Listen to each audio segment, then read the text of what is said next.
What up, fam? Hit that like, hit that subscribe. Come talk some Sixers with us. Let's go.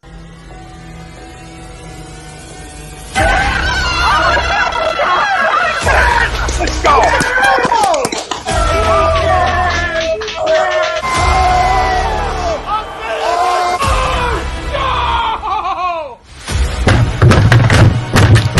This ain't the fuck like this game he stinks. Oh, shit. It's gone.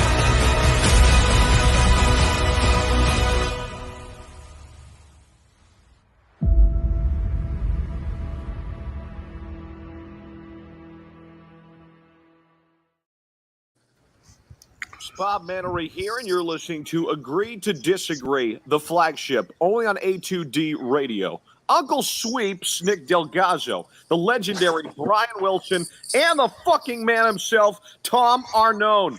These three guys from Jersey bringing you real talk with no agenda. You don't like them? Tough shit. It's their show, and they're going to say whatever the hell they goddamn want.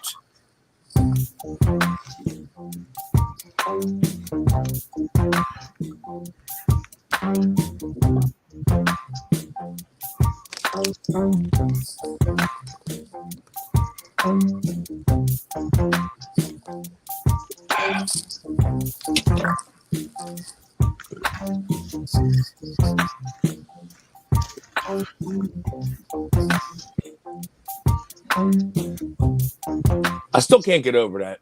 Welcome in, everybody. This is Agree to Disagree, only on A2D Radio. Every Sunday, we are brought to you by our doc, Make Him Yours, Dr. Paul Vidal, Specialized Physical Therapy, LLC, Burlington, Cherry Hill locations. You can find it right on the web at specializedphysicaltherapy.com. We'll have the doc on when it's around 7 o'clock. Usually he tries to join us once a month, so he'll be jumping on with us, and hopefully we have no injuries to talk about and just some good Sixers basketball. Later on the show, like we do every Sunday, we'll do Crumb of the Week. And if you didn't hear by Bob Mannery, Brian Wilson, Nick Delgazzo. He didn't say Greg Milwakovic, so I have to. And Tom Arnone, just me and a quota, Greg. Just me and a quota over here. Crumb of the Week at the end of the show. Final Four preview. We'll discuss it. It looks like it's set up, but, there's still a second half to play. It looks like to be UNC Duke and Kansas and Nova. So, a great Final Four. Blue Bloods. 3 2s and a 1, right? 3 2s and a 1 if that ends up like that. So, I think I looked at that right. 3 2s and a 1, right? No, UNC's an 8. UNC's an 8. Oh, eight. Sorry. 2 2s. Yep. The way Nova is, you would think they'd be 2 or 3 every year.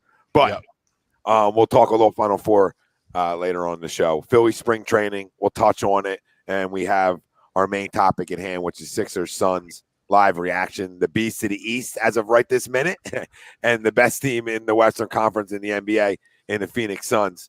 So big test for the Sixers, big regular season test because, if they don't win this game, people will be jumping off the wagon. But a big regular season test for our Sixers. Sixers Suns will tie right into our poll question, which is brought to you by Manscaped, and you can get 20% off and free shipping with the code A2D at manscaped.com. Unlock your confidence and always use the right tools for the job with Manscaped. The weed whacker, the lawnmower, the ball deodorant, the body wash. What doesn't Manscaped have for you? The cologne. It's good. It's delicious. It is good. The cologne is good. Yeah, Listen, I can't say anything negative about Manscaped at all. All the products are good. Everyone. Yeah, I haven't got a bad one. Even the foot spray. They're all good. Everything's good. Clean your puppies up a little bit. They got a little bit for everything. So get 20% off and free shipping with the code A2D at manscaped.com. Our poll question for tonight, which we'll run through quickly because obviously we're going to be doing Sixers Suns live reactions. Joe, no faith in Tease right there. Yeah. The poll, the Sixers will hold on and end the regular season as the number 1 seed in the Eastern Conference. Do you agree or disagree? Let us know. Facebook, YouTube, Twitter. That's where we're live. Everywhere you get your podcast, we're there as well. Hit the like, hit the subscribe, hit the follow. If you're over on the podcast side of things, a little review, a little download. Right? Do it. Listen, I don't care. I don't think anybody really cares where they end up as long as they're top 3.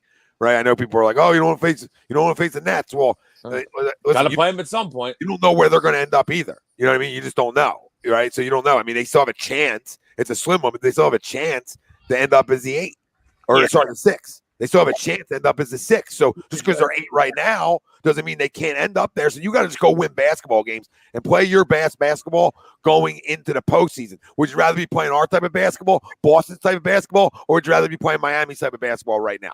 Right? Okay, which is the losers of the last 3. I think Jimmy Butler is shooting 25% from 3 this. No, I'm sorry. I'm wrong. That's a compliment. 18%. 20%. Okay. 18. 18% from 3. So would you want to be going in their direction, or would you want to be going in other teams' direction like ourselves, Boston, that are playing sort of your best basketball right now?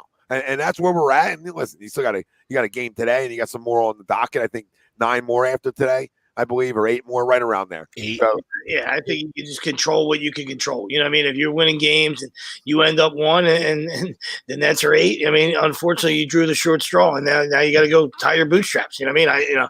I understand you say you're not scared of anybody, and you shouldn't be. You know what I mean? It's just that's just not a fun matchup. You know what I mean? I'm not thinking back to March 10th, but I'm just saying, like, those 2 guys are superstars. So, and I know we got 2 guys that are pretty delicious too, but I'd rather see them later. I wouldn't be. I'd like to see them. Fucking shit turd gonna play. I'd like to see them in the Eastern Conference Finals. I'd prefer not to see him. Period. But I mean, if you gotta play him, you gotta play him. I mean, like Tom said, you can't worry about where they are. You just gotta win basketball. He's 100% right. I'm just saying, like, we need to be another 1 seed and have another year like last year. You know what I mean? Where we got beat by, we didn't get beat by the 8 last year, but we had a disastrous second round. Might as well. Might as well have.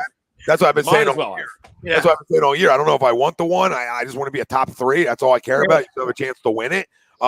Just the way they're playing, the way Miami's playing, that's why I'll say, hey, I'll agree that they'll end up there. But like I said before, I really don't care where they end up. They're going to end up somewhere in that top 3. But the way Boston's playing, right, and the way those top 4 teams were playing, you can't take your foot off the gas, because you can end up being a 4. I don't know if I want to be a 4, right? That feels like a little uphill sledding to me. But top 3, not as much, right? So that's why I'm like, hey, you got to keep winning games. You can't worry about the Nets. And if so happens you end up with the 1 seed, then good for you. That means you were rolling at the end of the year. I mean, Milwaukee last year ended up being a 3. So right after being a 1. So it doesn't really matter as long as you're playing. And they were going into the postseason, the Bucks playing their best basketball of the season, because the first half of their season, they didn't play well. They were almost coming off another L hangover, right? And then they turned it on the second half of the year, the Bucks did. Right, and they were playing arguably their best basketball going into the postseason, and that's what I want to do. So that's all I care about. And I think you guys probably agree with that. Like, that's all we care about. Just, hey, if you're playing your best basketball going in, and you're 1, 2, or 3, then so be it. If we got to play the Nets, then hey, we're going to play them in the 1st or 2nd. So go take care of business. You're a 1 seed. I know they're not your typical playing team, right? But I mean, it is what it is. Oh shit! And even with that, I mean, it's very slim that they don't. But being down there, they'd have to be in the play-in tournament, right? So, I mean, there's a chance that they have an off night and get booted right from there. Yeah, not likely, but it's not fun. But I equate it to, like, you coach, but me and Tommy are still in the industry. You know what I mean? These like a lot of these tournaments we're in are seeding tournaments. You know what I mean? So you don't, Saturday means nothing. You can go 0-2, all right, and then somebody's like, oh, I'm playing an 0-2 team, and then get a little taste of my AC juicy right here, boom, right, and that's it. So Sunday only matters. You know what I mean? So the seeding, it is what it is. I'm just, I know that it doesn't make sense to a lot of people. I know it makes sense to Tom. It's like like they still got. We still got to play. Like the opposite side of that. We know what they are. Yeah, we know what they are. Like we know they're not an 8 seed. Like we know who's in that locker room. We know who's taking the court. So at some point like Will said, we got to we might have to play them anyway. So I get it, but I'd still rather not play them till later. I'd rather not play them at all. Like I said last year, let's avoid them at all costs. I'd rather Milwaukee play them and beat them, and I'm like, okay. Yeah, I'd rather them go through a series prior to us, and something prior to us. But nasty. Cheers. Yeah. And maybe shit turd plays bad. That'd be awesome. Listen, if you're gonna win a title, you're gonna have to go through, obviously, and even more this year than usual years, right? I mean, this year's a little different because there really isn't like that that easy out. There's some teams where you can say like, hey, I want them in the first round, right? I get that. But even that being said, there's not that easy out. Like, you're going to beg for Chicago in the first round. Okay. I think we beat them. I think we beat them in 5, right? 6, but it's still a playoff for a reason. You never know. And they're a good basketball team, right? Cleveland, I think they're too young, but in a first round matchup, you never know. I think they're too young to go to an Eastern Conference Finals, but you don't know. Like, we're better than Cleveland, but it doesn't mean that we don't shoot the ball terribly for a whole series, right? Like, anything can fucking happen. So it's like, to me, it's like, I'm going to play who I'm going to have to play. And if it's the Nets, I'm not begging for it. I'm not rooting for it, but then let's go. Right. Then let's go. Yeah. And it's not one game, you know what I mean? So that's why, the example I was giving was just something like just to give you an idea, that's a 1 game thing, like when you got a series, you can stub your toe once, you know what I mean? Like, or even twice, Yeah, even twice. I would say there isn't that like shit team, right? Like in years past, like usually you're 8, you're 7, maybe you're 6 are like, they're not any good, right? But this year, from what you're expecting it to be, you're like, good teams. The odds-on favorite in Vegas to win the Eastern Conference is the 8 seed currently, Brooklyn Nets, which is ridiculous. Oh, and sweeps. I've been on the opposite end of that. Yeah, playing an 0-2 team. All right, we don't have to throw our ace, and they throw somebody who shoves it up your ass. And next thing you're like, what just happened? They gave up 30 runs yesterday. How did that happen? Like, they got 30 runs. We scored 2 today. What happened? Right? The Phillies? Yeah, so you just never know. And you're right. Like, you just gotta go take care of business, and you're gonna play who you're gonna play, I guess. Mm-hmm.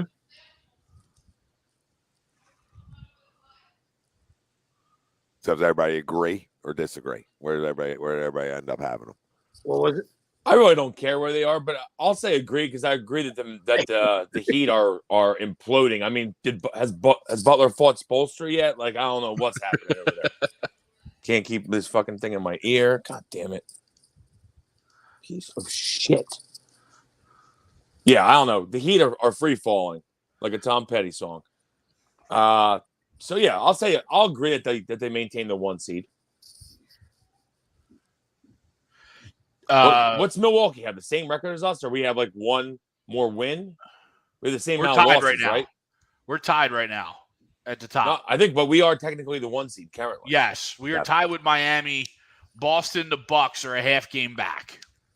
Boston's a half game back too. Yeah, Jesus, Boston's Boston a has 3 been seed, rolling, huh? Yeah, they probably won like 30 of 32 or something. Like, I know that's I'll not. tell you what, They're 9-1 in their last 10. Like. That's what it let them get Brooklyn first round. Let Boston pass us. Because they might take Brooklyn out. Yeah, I mean, listen, they're playing great basketball, but that's the point. You can't just say, I think we match up well with Boston, though. I'd love them to take Brooklyn out. Yeah, I'm just saying that you don't know where you're going to fall, though. Like, that's the point. Like with all those teams right there, like you take your foot off the gas for a second, you're a 4 seed, right? And I'd rather not be a 4 seed. Yeah, things are a little different for you. So I mean, like, as much as most years I'll say, you can sort of work your way, like, tank it and end up being a 2 per se. You lose a couple games, you're down to a 4 real quick. Outside of tonight, obviously we have Phoenix. It's a big game. I mean, not necessarily a big game. We might get rolled tonight, unfortunately. But you got Milwaukee on Tuesday at home. You got Cleveland next Sunday on the road. And then you have Toronto on the road the Thursday the 7th. Those are your 3, quote unquote big games of the last 8. Everything else is Charlotte, Detroit, the Pacers. So yeah, Pacers stink. Detroit's actually been playing tough. They've been losing, but they've been covering a lot of bets. Back to end the year. Or no, not with them. We went back to back, but it's Pacers, Detroit. Pacers are shit, and Brogdon hasn't been playing. I don't think. We played Detroit twice, Pacers twice, Charlotte once, Cleveland, and Toronto. Yeah, I'm with you guys. I don't really care. I'm gonna disagree though, just because we're so jumbled up, right? And if you go, 6-2, which isn't a bad stretch, Boston is so hot right now. They might still go 9-1 in their next 10, right? So you go 6-2, which isn't playing bad. Who knows how these other teams are because we're all still so close. But I still think that gets us top 2, 3. Because you're right, that's where we definitely want to be. Yeah, for sure. Sixers down 19-15 right now. It sucks that we're playing this game after we've been on the road for like a week already. Late foul call, I hope. Nope. No. So 24 seconds. 24 seconds. I was hoping the same thing. And UNC is rolling. Are they? Up 26, I got think. the overs. You're gonna need St. Peter's to hit I don't some know if fucking St. Peters shots. can score enough points to get there. Yeah. I don't think that's gonna hit. You think the Sixers get rolled tonight, Wells? No, I don't. But I think it's a tough game because we've been on the road for almost a week already. Yeah. That's never a good thing when you've been on the West Coast. This is our third game on the West Coast, right? Yeah, but I mean, every game, even nothing. We have it's not back to back, which is huge. No, our guys are playing. There's no excuse. Listen, I agree that there's no excuses. I just think it's a tough game to win. Oh yeah, no, we're gonna need to have because you would think that they're gonna have a better fourth quarter than us because we'll be running out of gas. So I feel like we're gonna need to have a really good first three quarters. Yeah, but your West Coast was a pretty easy one. I mean, you stayed in the same hotel because you were Clippers, Lakers, right? Yeah, Lakers, Clippers. So you didn't Lakers, Clippers, there. And then you have an hour and a half flight to Phoenix or 2 hour flight to Phoenix. I mean, it's not, you know what I mean? You're right. True. It's not like you were bouncing around. You're right. Yeah, it's not like you went to Portland and Sacramento and you did the whole West Coast. You did the whole trip down. Yeah. That was kind of my point. I wasn't like taking a shot at Wilson. I was saying like, there's no excuses here. This is a measuring stick. This is, if you want to get to where you want to get to. I know people say regular season. I don't care. There's 8 games left in regular season. This isn't game 5. You know what I mean? Like, game 5, you're like, okay, I don't really care about the regular season either. But when you got 7 or 8 games left, all right, and you're playing a top team, Chris Paul's back. It's measuring stick time. All right, this is you consider this a good scrimmage. You know what I mean? You're not scrimmaging. People know what I'm talking about. You definitely want to show up today. You're not scrimmaging 2 tomato cans. You're scrimmaging. This is a yesterday scrimmage for people that I'm talking about. This is a yesterday scrimmage for everybody. Is what I'm talking about. Yeah, this is why it's not Paul 6. This is why it's like, hey, both said they're going to get blown out. So I'm like, oh, you think you're going to get blown out? Because I think they hang in this game. I don't know if they win it, but I think they hang in it. Like I don't think they get blown out, like you were saying. That's the first came out of your mouth. That's why I asked you. I didn't say blown out. I just said we might get rolled. Yeah, well, that's blown out. We could. Getting rolled over is getting blown out. I know, but I didn't realize that we stayed in the same hotel. That was a good stat drop out of you. Oh, I appreciate it. Less travel than I thought. Yeah, not as crazy, like you said, not as crazy. I think they win tonight. I do. I hope they do. I bet Phoenix. I'll say that. Put that out there. We're pretty good. We're pretty good too. We're pretty good too. And if we had a Harden that was healthy all year, we're right. By our projections, right? 10-3 sits them. Right? I would say that we'd be in first. Yeah, we'd be in first like solidly. And we would argue we'd be maybe not Phoenix record, but close to it. Maybe not exactly Phoenix record, but close. I'm also not watching currently. I'll be on soon. What you said is like one of those Snapple facts. Like they obviously play in the same arena. So could you imagine changing hotels? It would be the stupidest thing you ever did. Like, the Clippers and Lakers, you know what I mean? Like, but it's like, you looked underneath your fucking Snapple iced tea and you're like, oh yeah, that makes sense. Yeah. Oh yeah, that's right. Okay, yeah. Yes, that's right. They do play in the same arena. Look at that. That's right. Makes sense. LA and LA. Yeah, that's right. Same hotel. We're good. Yeah. Didn't think of that one.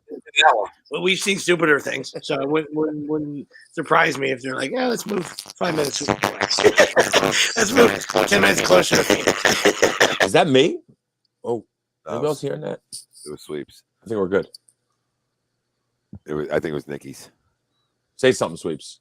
I had to mute it. Oh, okay. Yeah, that was rough. No, something happened. It's all right. Audio game. I thought it was me. That's why. Probably was. I mean, you said it wasn't. Well, I just muted the first one I had closest to me. I just to check. That's all. Somebody jumping? 22-21. Was it audio or somebody jumping? No, it was like some weird. Yeah. Into each other. Holy smokes! I know I'm probably behind, but 2 Phoenix guys just ran into each other. Tie game. Will thinks we're getting rolled. I didn't say that. No, you definitely did. But I don't think you I meant. said we could get rolled, is what I said. All right, so then why even make the playoffs? Basaru. I mean, people don't want to see Nets, Bucks, Celtics. Then why even make the playoffs? Yeah. Hopefully we draw the Pistons. That'd be cool. Hey, Teresa. Teresa, how are you? What's up, Tay? Sixers up one. I love how he just gave us half the Eastern Conference playoffs that he doesn't want to say. Jake for three. Jake for three. It's a good sign. Danny and Shake threes. Danny and Shake threes. So that's a good sign. Good start. Is Danny on board with our team now? I don't know. Probably not. That's such a strange comment to be made. No, really good start here. Up 26-22. Up 26-22. Great start. Yeah, I don't know. He's been jawing Andrew. So he said, did Doc ever screw over Devin Booker? Why is he trash talking so much? I don't know. He might have. He might have said something. He may have.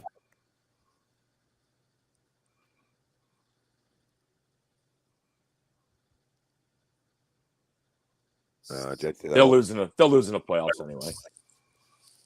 Oh shit! Paul get hurt. Paul's back. He was supposed to almost be back for that. I mean, I know it's He came back quick. 10 games before the end of the year, but yeah, they were talking more closely right up into the postseason.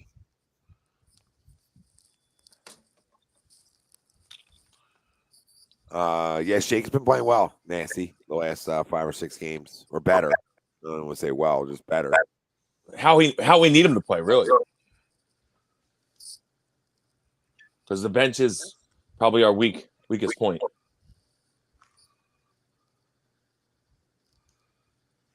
Yeah, we definitely need to get some sort of production out of guys like him. You know what I mean? And to Jesse's point, I mean, I understand it slows down the game, but it's part of the game. And if you're going to the hoop and you're getting to the basket and you're getting drilled, then that's part of it. I mean, I don't think I didn't hear anything about that except for when Tyron, baby Lou, when the crowd started, talking about, free throws and take away the free throws. You take away a lot of shit. No shit. Tyron, your fucking aunt had balls. She'd be your uncle. Like, what the fuck are you talking about? I mean, we can say that about anything. Let's take away this, take away that. That's the stupidest thing of all time. Love the fact that Daryl Morey fucking crushed him in a fucking tweet bag. I don't remember. If we take LeBron's hand out of his ass, I don't hear a good coach. I don't want anybody else talking about free throw games. You know what I mean? But it slows down pace of play. I get that, you know what I mean? But that's what our guys do. I mean, if our two guys, they not only do they make free throws, they shoot volume free throws. You know what I mean? Because they're tough to guard. they're an issue offensively. So people are gonna they're gonna grab you. Star players who attack the basket have always gone to the line a ton through the history of the NBA. And if nobody knows that, simple Google search can help you. Yeah, it's literally how it happens. Yeah, nothing new. Nothing to see here. Like guys that were dominant got fouled a lot. Like Shaq went to the line a lot. Guys went to the line a lot. They're dominant. Somebody's audio keeps kicking. I don't know whose it is. What's up, boys? He said, I'm going to agree with the poll. What up, Jake? Back out and go back in. So I feel like it's me. Is it me? Let me know. He said, probably telephone boy, but I mean, you're going to put the scarlet letter on me. I feel like it's me. I don't know who it is. It's every time I'm getting now, like I'm getting bounced back. Like when I talk, I don't know. Oh, it's weird. Then static.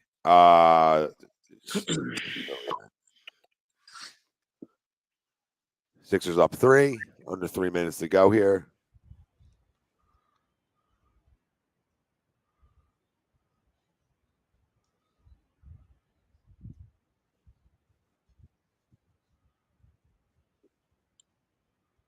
Bridges misses. Harden for three. Yep. It's good.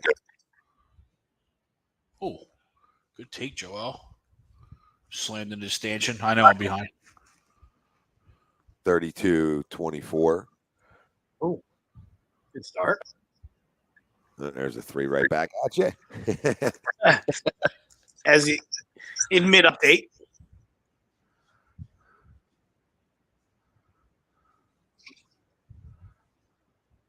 The Harding get hot the other night. I think it's might open a little bit.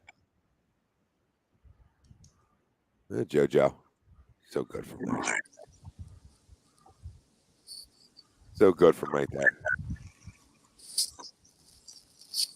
What up, Jake?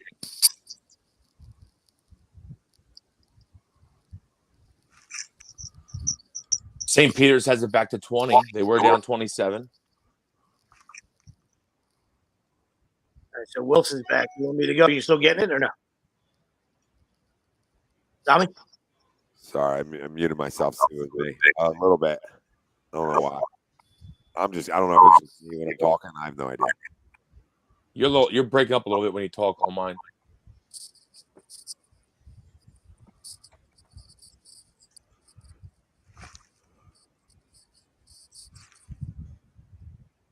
Well, this is fun. Everybody. Technical difficulties. Gotta love it. No, I know Andrew Tommy. Shaman enters the game. Tommy was talking a couple minutes ago, and I'm behind. But yeah, JoJo from the elbow and that foul line extended is just—he's so dominant there. I'll go get the earbuds, fellas. I'll be right back. I don't know if that's. Yeah, Greg. He's. I mean, that I would say the 15 to 18 foot jumper it's almost 90%. I feel like. Yeah. Oh, he's so good there. He's just great at it. It's a testament to his work. Yeah. Because he gets it off quick. He can get it off against anybody because of his size and how quick he gets it off. That it's almost unguardable. It reminds me of Timmy, right? It reminds me of Timmy when especially from the wing, when Timmy was on the wing, you just knew it was going in. Yep. You knew it was going to. Yeah, he doesn't use the bank like Timmy. No, he doesn't. But the effectiveness is there. But yes, absolutely. Nobody used the bank like Timmy. Maybe some guys back in the day before us, but for our time, nobody used the backboard like Tim Duncan. Might as well not even have one sometimes.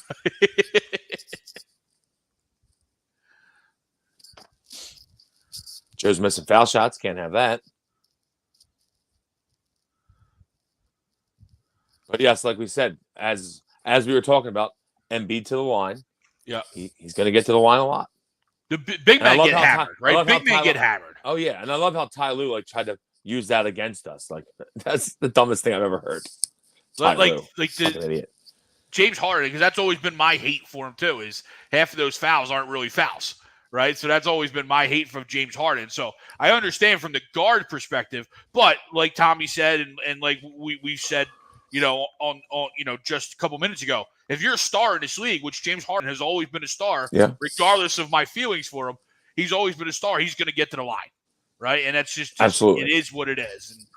And I just used to hate that when he would jump back in the lane. You know what I mean, Greg? Like you're seeing a lot of differences in what used to be called back in the a couple years ago, not being called today.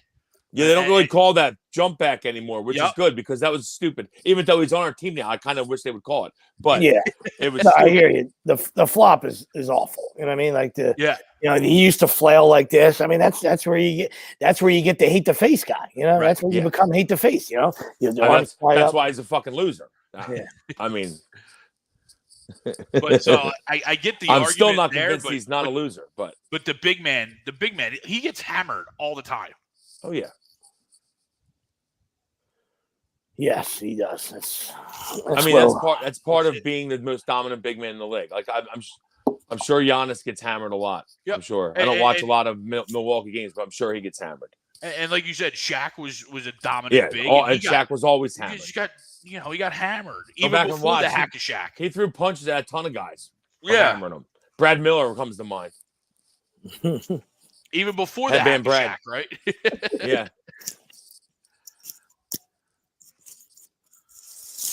You guys are probably at the end of the half. I still got 30 seconds left, but We're ending End the of the first. It's 4.2 left over here. Okay.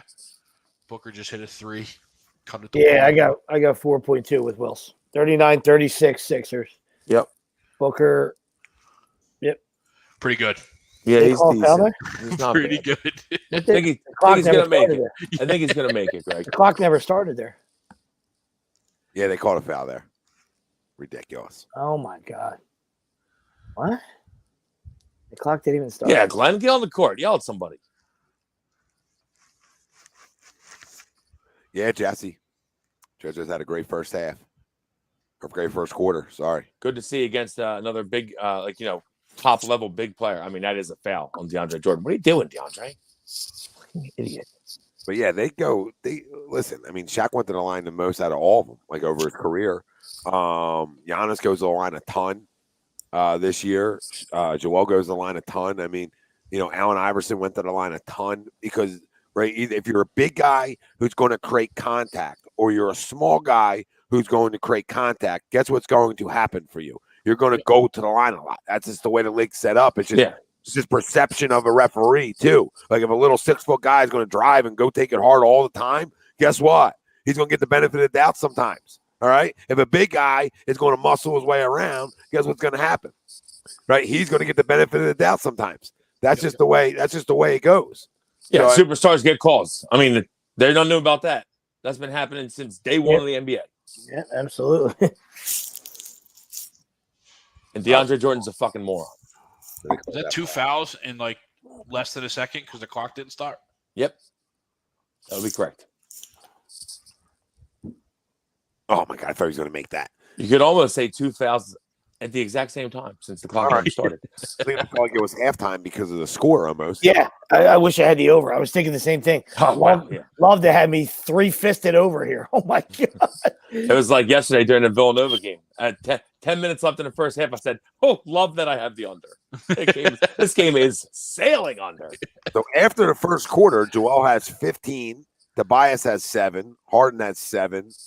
Maxi's 0 for 3. And Thibault has 2. And then our bench, Shake has a 3. Danny has a 3. And DeAndre Jordan has a lob and just 1 2 foul. fouls. Just Oh, one. only 1 foul. Okay, good job, DeAndre. All pumper breaks. But for the Phoenix Suns, Devin Booker has 22 at the end of the first quarter. So that's fine. Yikes. I have him. I have a same game parlay with him and Joel both over 30. So that looks okay. Good start to that one. Yeah. Looks like you're there.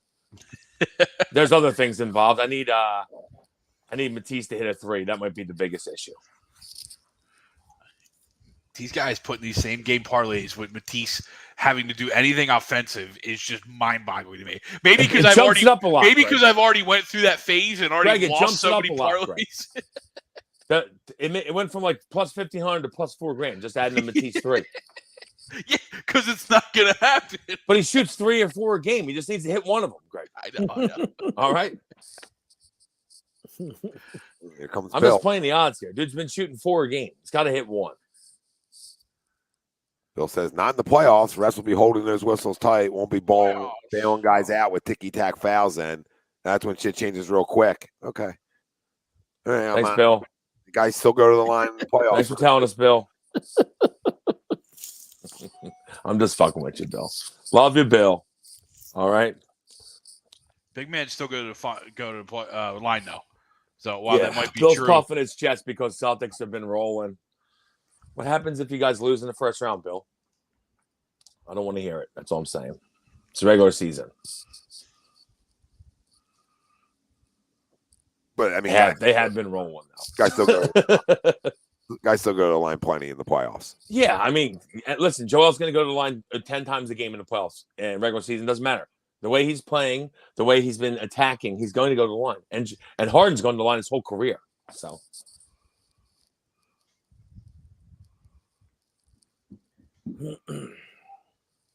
Yeah, watching other teams broadcast is something special, especially like in between like timeouts and quarters. What do you got? Like they got like this, I guess this like kid or like teenage like dance group, and there's like 3 people up there like with purple and blue hair, and I'm just like, oh my goodness, like what is going on? Right up your alley, Greg. Yeah. Almost a steal by Landry Shamet, former Sixer. Oh, yeah, Booker's 3 for 3 for 3. I had him hitting 2 threes in that. Might as well catch that one. But baby. Great start for Joel, though. 6 for 8, 4 boards. Jesus. Don, Who just shot a half-court shot? Jimmy Butler, Don. I don't want to go there. I just think they don't have a star, right? So when you don't have a star, I think it's a little. Their biggest problem is Jimmy Butler. That's their biggest problem. Because Jimmy, great player. Jimmy also is a reason that Jimmy's been all around the league. Because Jimmy's a fucking asshole. He's very hard to be around. That was nice. All right, DeAndre. That was real nice. Who shot the half-court shot before that, though? It was. I didn't even see it. It wasn't even in my screen. It was shot clock. Yeah, I don't know who shot it, but it was 1.9 left on the shot clock. But I felt like you somebody. I was like, wait, what happened? I didn't even see I'm there right now, so I'll let you know. The ball went out of bounds in the backcourt. We get ready to inbound it. I'll let you know. They let us know who took that shot. Looked like somebody threw it. I think it was Maxey. All I saw was it hit the front of the rim. Like, boom, like what the hell? It even caught the broadcast off guard. That they weren't even on the court. I had to watch it through the jumbotron. And yeah, Don, they don't have a star. I mean, Jesse just said the same thing. Jimmy's a really good player, but he's not a star. He's a damn good player. I don't know if I call him a star. He's a damn good player when he's. Well, the problem is when he gets upset, he can destroy a team. Not top 10 player in basketball. No, he's like top 20. He's probably around 20 to 25. Yeah, he's top 20. Yeah, I'll put him 20 top to 25. Not the way he's shooting this year. From 3, I can't put him. The reason you said 25% is because that's what he's been shooting since we traded him. But this year he's shooting like 17% or 18%. It's fucking terrible. He shot like 38% from 3 as a Sixer. Which is he's never been that bad. He's never been great at it, but he's never been that bad. And he's getting older. Listen, I would have maxed both of them if you could have, right? If both were coming back, I was maxing both. So I'm not. This isn't revisionist history, but I said that. And listen, I'm not saying Tobias Harris is not better than Jimmy Butler. Let's make this very clear. But if I was going to max, if I had to choose one of them, I was fine with just maxing Tobias because of his age. Because I felt like when we were, it would actually, the whole thing would work out. Like, you know what I mean? Through that stretch, he wasn't going to be 33 and part of a max deal at that point. But guys playing in their old all the time now, so that doesn't necessarily matter. It's just like Jimmy's legs just aren't the same. He's dealt with a lot of injuries, and then once the injuries start hitting you, you become not the same player. And that's not. Nobody knows that's going to happen, right? I don't have a crystal ball. I would have maxed both of them. I want to make that clear. But like when we had the conversations about it, I said, dude, I'll max. If I had to pick one, I'm going to max the younger guy that I thought could take a step. Tobias hasn't changed per se, right? He hasn't taken a next step as a max guy. He's just been the definition of consistency. It was definitely an age change. Yeah, absolutely. Just scary when you start doing it. And same thing with Harden. But the one thing I'll say about Harden is he's got an old man game. So sometimes when you have an old man game, you can play to your upper, in your mid 30s, right? Like Kyle Lowry. Kyle Lowry's hit his wall now, but Kyle Lowry, because he's got an old man game and never going to beat you just because he's more athletic than you. Right. Those guys can hang around longer if you're not LeBron James. Chris Paul, great handles, right? Great distributor, good shooter, right? Those guys can play longer. Now, Chris Paul's always been an athletic cat, so I'm not saying that. But I'm just saying, like, his game, he can get to where he wants to. It's always been. Tobias, it's a little Tobias show right now, ladies and gentlemen. Yeah, Toby playing well. Evan Taylor's throwing up wherever he's watching. Throwing up, man. The ladies makes the ladies of Cleveland sick. There's a blink of an eye and Sixers up 12. Blink of an eye. Blink of an eye. But to your point, with Toby being effective with this group on the floor, he's one of those guys that needs to, right? It's got to be him or Maxey that's going to be the scorers with this current group on the floor. When you look at Shake and Danny and DeAndre, like Toby should be the one carrying the load with this group. Absolutely. 13, 6 for 7. I mean, he's the scorer on the floor. Yeah, you're right. Yep. But this is where Doc's starting to There's trust. Evan. There's Av. Hey, bud. Doc's starting to trust. After that one night where he had to play his bench and they had a good night for him. Now it's like, okay, he trusts him again. But we talked about it. We're not running 9-10 deep in the playoffs, right? We shouldn't be, right? Shouldn't be. We're getting major minutes. We probably will. But you're going to need some minutes. You're always going to need some minutes. Judging by Glenn, we probably will. But it's nice to see some of these guys starting to play a little bit better basketball, right? No, And just their shot going in. Like we know Shake's not a great player by any stretch, but he's always been a good scorer. And we need him to be too. Scorer. Yeah, and his role is scoring off the bench for us. We need him to score. We just do. Yeah, I like it too, Jesse. The Maxi Toby second unit. I feel like it gives both guys an opportunity to get themselves going a little bit, right? Yeah, feel themselves out. Yep. Yeah, because it's sort of hard when you're playing with, when you're playing with Joe and James. I mean, listen, James is a great distributor, so when you're playing with James, you're going to get looks, you're going to get opportunities, right? But you're still playing with two guys who can flat out score it, and it's as natural to be. I mean, we kind of want them shooting anyway. Yeah, it's natural. When they're on the court, we kind of want James and Joe shooting the ball. Yeah, we like to. But it's almost natural to be passive when you play with guys like that, right? To be like, hot potato, instead of saying, hey, go do you. And sometimes Tyrese falls into that sometimes. No, he hasn't been. He struggled the last two games. We still got plenty of this game left. But he struggled last game a little bit, and he struggled this game. And it's not because he's not attacking or getting shots off, right? I mean, he is shooting, but that's the stuff we talked about with Maxey. He's going to have those types of games because he's young still. He's so young, right? And that's where having Tobias is so important. Where Tobias has to step up, right? When Tyrese doesn't have it going on, or if Tyrese doesn't have it going on, Joe and Harden, like the other night against the Clippers, have to flat out go off on you, right? Or one of the two just has to flat out go off on you. Andrew, we're back to action here. Sixers 10-0 run in the last 2 minutes. 2 minutes, yep. The NBA now probably equal a 3 from Shamet. Nope, it rimmed. Usually that's on cue, right? You say that 10-0 run. Shamwell. 3. Oh, be great. Ian says you have to hit a field goal this quarter. Be great to get another bucket right here. Toby feeling it. Bang. Feeling her. Christ, as soon as I brought up the max. As soon as I had to play like a max guy. Over the bra. A lot of over the bra here. I mean, he definitely heard you, that's for sure. Let the puppies out.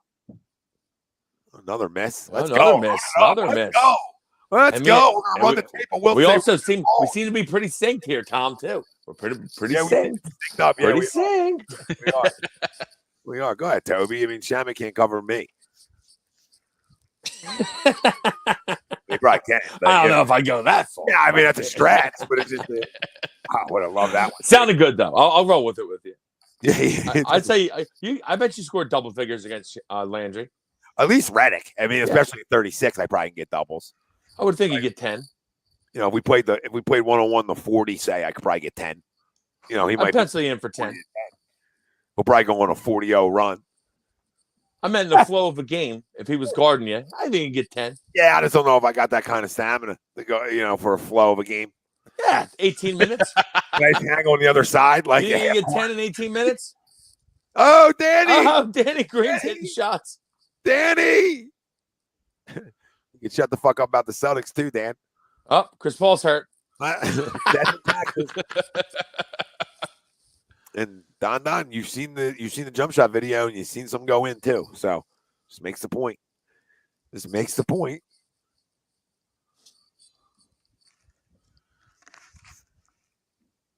That's good effort by Dan, though.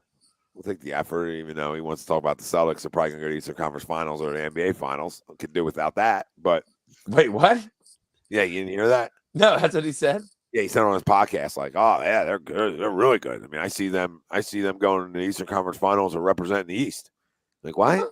Say, dude, you still play, dude. You're not a member of the media. That's what Tommy said in the video. That's what I said in the video. I don't know if you saw it, but I said, dude, you're not part of the media. Like, why don't you give your team a vote of confidence? Like, perfect time to say, I think we're coming out of the East. Like, perfect time, Danny. Like, I got no problem you saying they're really good. I got no problem with that. That's just common sense, right? But like, you can't say like, oh, it looks like they're gonna come out of the East. Like, by a fucking clue. Yeah, what are you doing? What an idiot! What an idiot! That's it. That's why I'm. It's probably why God won't let me ever have money, But if I was the Sixers owner, I would call him up like, "Hey Dan, I'm gonna need you to go on tomorrow and say we're gonna represent the East in the finals, or I'm gonna cut you." So it's gonna be that simple. Absolutely. Oh, the dreaded Oh, come on. elbow gate again. Come on. That's weak, too. That's a basketball yeah. move. That wasn't a thrown elbow. It's just going to the rim. Elbow gate again. No, they're gonna call it. They're gonna call it the joke, That's dude. ridiculous. You realize you move when you play the game of basketball? Like the referees realize you move. Like moving, going up for a shot, an elbow coming out is a natural movement. And it's not like you can usually tell when a guy throws it. He didn't throw that. Throwing That's just him going to the basket. Throwing is this, right? You got to see it. Like that's not it's close. It's worse. It's worse than the Raptors game. In slow mo, it looks the worse. Raptors fine. The Raptors ending was fucking incidental. All right, this is I'll give you this. And look at Bill. Look at Bill. Danny being a realist. Yeah, here he comes. Oh, of course, Bill. Bill's feeling so good. He's feeling so delicious. I'm sure Bill's waking up every morning with wood. Oh, I would feel delicious too. Celtics. Until Daniel Tice or Al Horford has to stop Joel Embiid. I'd feel delicious too, Bill. Until Daniel Tice. I do like Robert Williams. But he's too tiny to guard Embiid, though. He's fucking 6'10". He ain't. That's what I say. It's too tiny. It's too tiny. Yeah, he ain't slowing him down. Al Horford ain't slowing him down, and Daniel Tice ain't slowing him down. So I'd feel really good until I had to see some of that. That's all. That's all, Bill. That's all. That's all. Back to you. Back to you, Bill. Look at elbow gate. Elbow gate. Yes, and Bill, and that's something you should never say. Like never say. Yeah, that's all. It's ridiculous. It's Celtics absurd. Are really good, but you play for the Sixers. It's the most asinine thing. It's like if you're retired, then sure, give your thoughts. The most non-locker room thing you can do. Like I'm waiting for him at the fucking door when I see him. Like that's you got to put 10K in Kangaroo Court after that. Like we got 10K. You got to put 10K in there. We're gonna need 10K for that comment. That's a team imposed 10K fucking penalty there. Fucking idiot. I can't get over that. Now he could, he could say, "Hey, listen, I'm going with the reverse psychology." I wanted to put that out in the universe. I don't think mind games. I don't think that's what he was doing, but maybe he wanted to put that out in the universe. I don't know. No. Oh, the tickle off his leg. Ball don't lie. Well, sometimes. Oh, good block. Oh, Tease. I have Tease with a block. And then a triple. And then Bridges. And then the Zaire, the dreaded Zaire, fucking Malik Bridges. I saw an update about him the other day. Like, where is he? Is he playing? He playing? He's not even playing in the G League. The ABL. He's playing nowhere. He still can't. He's still not healthy on his knee. Sure. He's not playing at all. That's great. Great trade. I was making a joke. He's not even in that league. Oh my god. Oh, that was on the other night when I got home from work. Joe, what is this? Probably the worst shot of all time. The NBA is unbelievable. The African Basketball League. I know. Have you seen it? After that, anybody? No, I did not. The air up there? It's not the air up there, but it's like an actual. It's the NBA. The NBA sponsors it. I'm pretty sure. It's like It's like I don't think it's called the ABL. It has a name. It's like African something basketball league, but it was on the other night when I like 4 a.m. I was like, "What is this? Can I bet on this?" It's called the ABL. I don't think it's the ABL. It might have like another. There might be like another word in there. ABLA, maybe, possibly. Association.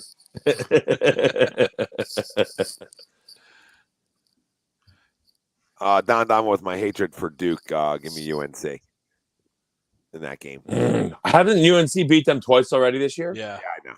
Oh, whatever. Ooh, give me Duke.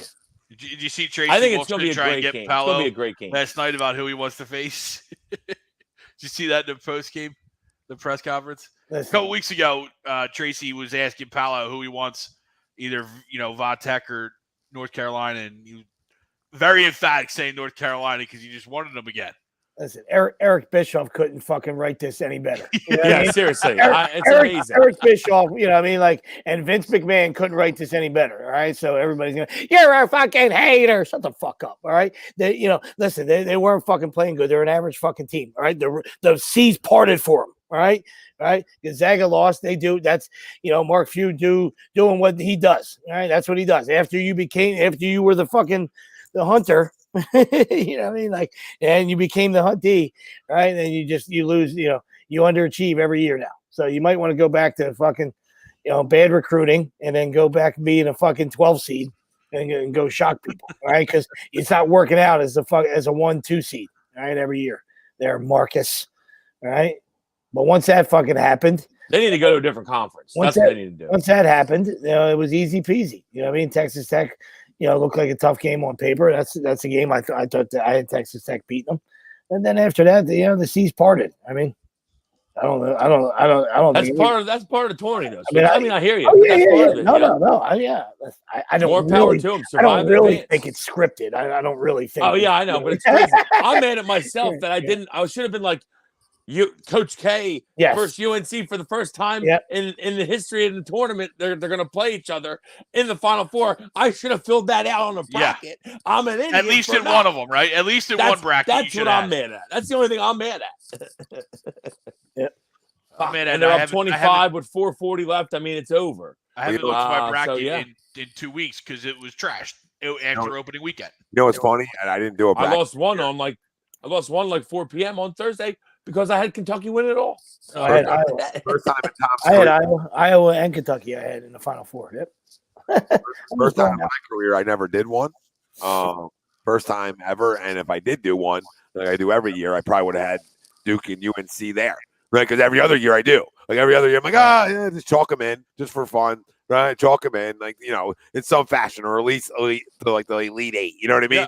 Like every year, I didn't like Baylor. I didn't like Baylor one bit. So, but I had UCLA beating UNC. I didn't like Baylor one bit. I didn't give Kansas any respect, because Bill Self kind of does the same thing that fucking Mark Few does. He's burned me so much. Yeah. Bill Self usually does the same thing Mark Few does. You know what I mean? But Remy Martin coming back has solidified them, and what they did in the second half today was unreal. They dumb. Listen, 15 points they gave up.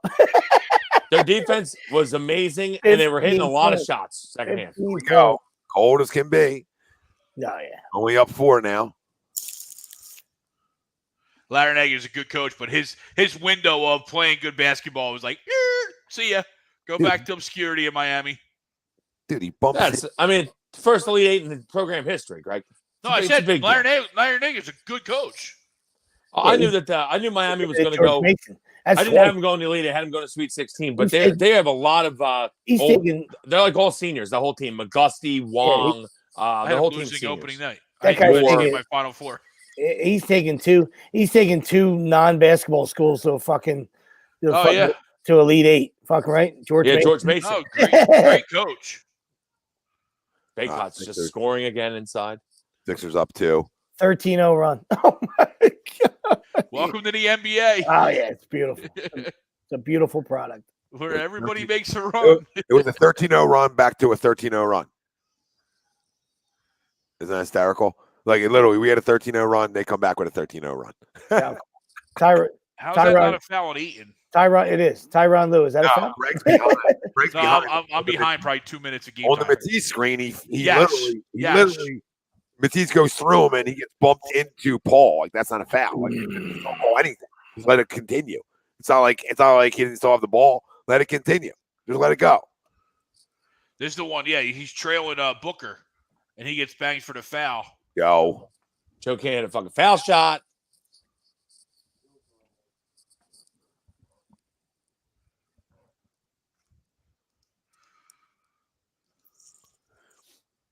Great run for St. Peter's, by the way. I know we're saying that UNC is going to move on, which they are, but absolutely great run from St. Peter's. First 15 seed to the Elite Eight.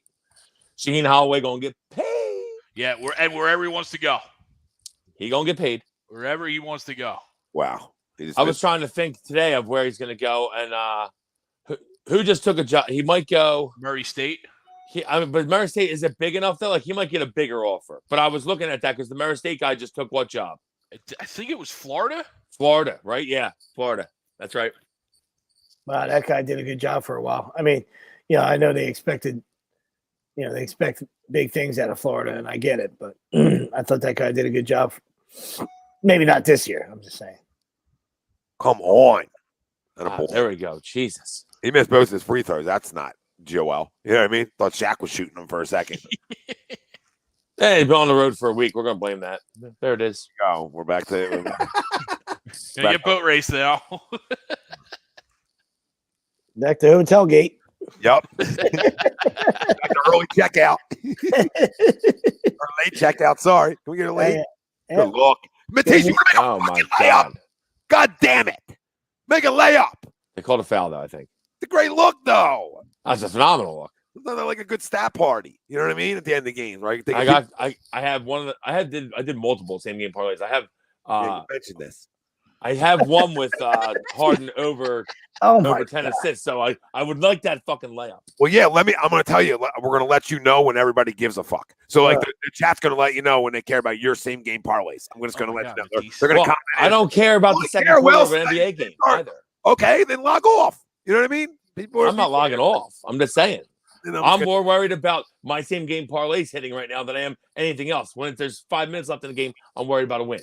All right. But you're also, yeah. Okay. I got you. You got your same game parlay gate. I mean, you bet to win. I'm not saying you don't. I'm just telling you nobody cares. That's fine. I'm still going to talk about it because I care. So fuck you. How's that sound? It's fine. That's fine. Good. Fuck you. I care.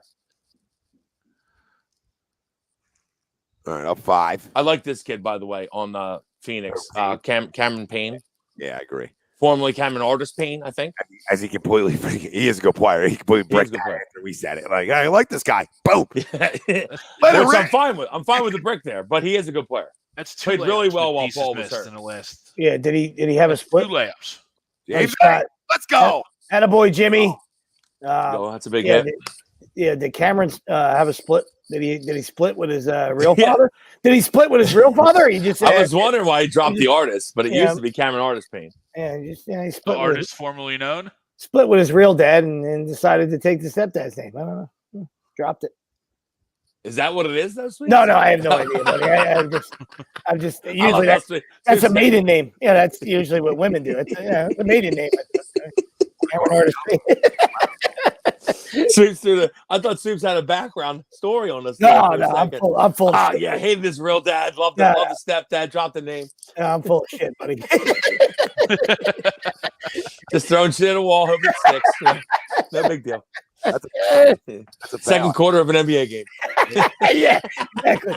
I'm with you. As much as Tommy attacked you, I'm with you. Oh, yeah.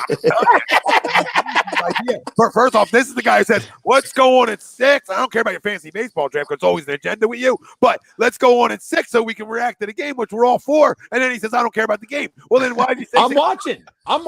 Okay, I'm just telling you, you can't have it both ways. You can't be cake, you need it too. And you're a big cake, you need it too guy. I know you. I can see. I'm not a big cake. I don't want to eat cake. Nobody said that ever. I mean, everybody likes it. I don't. I'd rather have ice cream than cake. I would rather have ice cream over cake guy. But how about an ice cream and cake? Right? Oh, like that's happening. The only kind of cake I like is ice cream cake. Very factual there. Big ice cream with the crunchies in the middle. Oh, absolutely. You have to have the crunchies. Yeah, that's they're a necessity. It makes the fucking cake. Yeah, if you don't have a crunchy, buy a Clue. Yeah, the texture difference. The guy doesn't dip his nuggets. The guy doesn't dip his nuggets. How would he know that that's how they make the ice cream cake with crunchies? There is no. You can't just get no crunchies. He said, God doesn't dip his nuggets. You don't walk in. You don't walk in and say fucking whiz crunchies or whiz out crunchies. Oh God. Oh shit. Soup Nazi talk. That would have been a big 3. Yeah, it would have. Cameron. They call foul. Oh my God! You can't even block out anymore. You can't even block out in this world. Terrible. What a joke. Bismack Biyombo shouldn't even be on the floor. Doc's going to come on at halftime. I'm going to have to talk to him about my sciatic. I got to get in to see him. Oh, jeez. We'll see what kind of routine he's got for the guy. I can't even sit down and enjoy myself. No, I'll tell you what. if it's bad, I've had some sciatica flare ups. It's sitting down's tough. It is tough. Sitting down a problem. You'd rather be standing. It's not enjoyable. I mean, I'm glad with everything but A2D. I got to stand. You know what I mean? Fucking ShamWow for 3. Big fan of standing now. Renee, I don't even know. I assume the Flyers are losing. I saw the other night that I didn't know they still had a team. That's my fault. Sorry. Carter Hart. Shamwell's dunking now. A 3 and then a dunk. He's showing everybody his full game. And we just guys, they almost had a steal too. All right, lock it in here. Last minute before half. Come on. I mean, seriously, dude. Wow, That's a foul. Yeah, call a foul. Oh, shut up, Jesus. Chris. Oh, come on. Chris, you whine about everything, you little bitch. All right, love you as a player, but shut your mouth. I've heard you mic'd up before. You bitch about everything. Your finger will be broken in a month. You're the worst with that. You ever hear Chris Paul mic'd up? Crowder loves the wolf with average side guys. He didn't want to wolf with a 7-2er there. I gave him a little elbow, just a little talky poo. I would watch your mouth, Crowder. I wouldn't want to go against a guy who fights lions. Allegedly. Reportedly. I do like me some Jay Crowder though. Good I player. do too until I play against you. Yeah. I'm not rooting for him today, but I do like him. Phoenix has a lot of guys that I like as players. They've really built the team well. Oh, absolutely. And I like the coach too. That's the other. I love me some Monty. He was ours. I wanted Monty. Sign me up. Like imagine this. Yeah, Renee, is that real? Is that a real is that a real profile? You doing anything later? just want to give you a clap it up. Just want to give you a clap it up if it is. Godspeed, Colonel Sanders. Well. Yeah. Her and Don are fucking profile people. Profile. Don, we don't know, Don. He said he did. I don't feel like Joe. Tom loves to add that to his Wikipedia. It's in Joe's fucking Wikipedia. if I knew how to do that, that'd be on the first line. If I knew how to like edit your Wikipedia, like that would be the first line. Fought Lions. Not Detroit. Yeah. Not in Detroit. Nobody needs to go. Of course. Oh, Jay Crowder. There he is. Yep, left it in the cookie jar. Shoot it. Shoot it, Tyrese. Oh, shit. All right, Sixers up 4 at half. You'll take it. Yeah, it's good half. It's good half. Take it. A lot of runs here. But Hopefully have the over because it looks like it's going to go over. and Tobias. So at the end of the half, Joel has 19. Tobias has 15. Harden with 12. And then Thibault with 3. Maxey with 2. Danny Green with 6. DeAndre Jordan with 4. Milton with 3. And then on the other side, he's still at 22. Devin Booker. Yeah, I was going to say, I don't think he hit a shot in the second quarter. Nope. Good half. That's a good half. No, I'm not saying you're wrong, Evan. By Max's game is stunning when James brings the ball up. I don't think you're totally wrong with that, but like you're gonna understand the postseason slowed down too, so you're not gonna be able to run all day.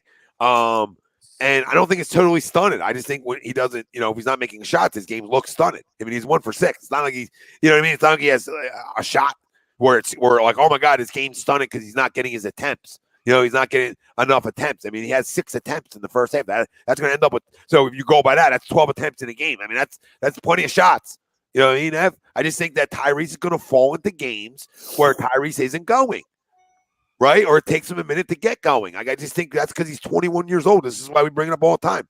Young players don't win championships like on their own. You know what I mean? Like it takes a minute because there's a process to this, unlike other sports. So you're going to see some nights where you're like, all right, where Maxey just doesn't produce. Like hey, it was 4 for 11 the other night too. So yeah, I hear you.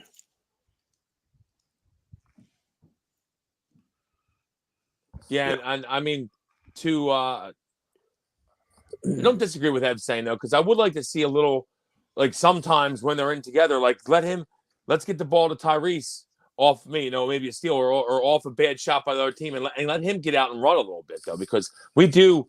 I mean, Harden he's constantly in slow down mode. I feel like he never runs, so I would like to run a little more when the opportunity's there. Oh, absolutely. And I think their main reason they get in the slowdown mode more than usual, and I know James does like to slow it down, but even more than usual is because Joe and James's pick and roll game is almost unguardable. So yes, it is going well. So it's like basketball 101. Like I almost Greg, did you hear that? It's going well. Like I almost want to slow this down on purpose with you. I almost want to slow the game up for two reasons, right? For not just that reason. We're the worst team in transition defense in basketball. Yeah, we are bad. Slow you up. You have to play to my pace because if we play to your pace, I get ran out of gym. That's the difference. What up, B? What up, B? You're right about that, though, Tom. Our transition defense is really weak, and we do want to play at our own pace, which Harden has been setting the pace, which is a good thing. I still would like to see Maxey run when it's there. Because obviously that's where he thrives. Yeah, no, I agree. And like I said, it's more of like, being a veteran and in his decision making, for Harden. You know what I mean? So, like I said, I like to see the combo. I like what I like what both guys are saying. You know what I mean? I agree with both. I agree with both points. You know what I mean? But like, Harden's here is the veteran guy. You trust a veteran with the ball in his hands that he's going to make the right decisions. You know what I mean? Like, if he has that internal clock, he's been around forever. You know what I mean? Just like there at the end of the half. I don't fault Maxey, but that's a pull-up jumper. What do you what terrible shot. Pull up for a jumper. Why are you doing a horse shot? Why are you floating to the, just pull up from three? And I don't care if you make it or miss it, but like, I don't like that. Yeah, I'm not 100%. I'm not 100% sweeps. But I don't like the decision there. So, that's like a very low percentage shot he just took right there. Yeah. The pull up from three where he actually pulls up is a much better shot than that runner from three that he just shot right there, whatever that was. So I think a lot of that has to, comes into play too. You know what I mean? True. Yeah, he probably thought he could make it all the way to the basket with his speed, right? And it's probably what it was. And to your point, right, being in that situation more times like James has, he's going to understand that I'm not getting all the way to the basket. So let's pull up and take a more higher percentage shot. True. Yeah. You just got to. Scotty Scheffler won the WGC. You got to slow things down. You know what I mean? And that's what the whole point of being a veteran. You know what I mean? Like it's the same game. You know what I mean? Like it's just when guys are rookies or first year guys or second year guys. The guys that become stars have always slowed the game down in all the formations. You know what I mean? Like, and when you could slow the game down, then it's easier. Your decision making. You could start to, things start to become easy for you. Not that sports is easy. I'm just saying it becomes easier for you. And then you can take off from there. You know what I mean? You start getting easy baskets, easy looks. In football, as a quarterback, you start making the throws are becoming easier. You know what I mean? So that's just kind of, like I said, in baseball, you learn not to take your glove to the field. You know what I mean? Listen, you need to be a two-way guy. No, it's so true. And listen, I love Tyrese Maxey. You're not going to find many people who love Maxey as much as me, but it's stupidity that if you're going to run him at the point and run James at the two come playoff time. Like it just doesn't make sense. So you might as well get into it right now on how you're going to run it and get him more comfortable playing off the ball, which he's used to, at Kentucky. I mean, him and Quickly split time running the point there. So it's not like he hasn't. And to his credit, right, as a basketball player, he's gotten better at the three ball, right? So then you got to give credit to what he's grown at too. Like he's grown to be able to spot up and make one. He's grown to be able to take you off the dribble and make one. He's actually got a great percentage from the corner three, right, in Tyrese Maxey, right, which is going up tremendously. Over 40, I believe. From spot up three from the corner. So, you got to look at that side of it too. You're not going to run him at the point and James at the two come playoff time. Like you're just not going to do it. So why would you do it now? I mean, James, like we just talked about, like Tyrese and Joel were good at the pick and roll. Don't get me wrong, but it's nothing like this. Like it's nothing like this. This is why this was a perfect marriage, because you have a guy that both guys need to get doubled. So what happens when you pick and roll? What are you doing? Well, I don't do it with my hands. Who am I going and getting? right? And then you get the what's the benefit of both? You either get a big man match up on James if somebody switches, right? And then you get a smaller guy match up on Joe if they switch. And if they don't switch, right, you usually get Joe rolling or different things like that. So there's so many options when it comes to Harden and Embiid pick and roll, unlike what we saw in the last regime on the pick and roll. Because like Ben and Joe, you might as well not even do it. Like, might as well. You're wasting your time. Because now Ben can only go to the basket, and now Joe became a spot-up 3 shooter, right? Your big man became a spot-up 3 shooter, which we're fine with Joe taking threes, but that's where he took too many, right? That's where you see Joel take 7 in a game, right? And only make one of them. Like, it doesn't happen often, but you would see it where it's like, come on, man, get under the basket. And it's like, I can't get under the basket because this guy can only go to the basket. And here we are. So, we told you at halftime we'll have the doc on, and I believe the doc is with us. So I'll bring him in. Always messes up. Now I got to go back to this. What's going on, Doc? What's happening, guys? Hey, Doc. What's up, Doc? Not too much. Like Good what I'm stuff. Yeah, Yeah. good half. Yeah, and this would be, I don't know, we talked about this on Wednesday, I think, Greg, but this would be, I think, the third time that they had a 3-game road trip and they went 3-0 on that road trip. Yep. So this, if they win today, it would be the third time that they had a 3-game road trip and they've gone 3-0 on them trips. That's pretty impressive. That not a lot. I don't know if anybody's done that in the league. I mean, maybe Phoenix did, and I just don't know. But I don't know how many teams did that. That's pretty impressive, especially come playoff time. They've played really well on the road all season, I feel like. Yeah, Yeah. I think Nate said that stat goes back to last year. Oh, Road good. trips of 3 games. 3 games. They've swept them all. They're going back to some point of last year. Yeah, It could be wrong. I didn't know it had anything to do with last year, but I mean, you also said Jordan Davis is 26, so I don't know. I'm taking I said it could be wrong. I mean, the first time definitely won't be the last. really trying to grain of salt this one. I don't know. I'll blame Nate on this one. Pass the buck. But yeah, they look great. They look great, especially since the the addition. They've looked really good. Yeah, no doubt. Gonna be a tough out for anybody.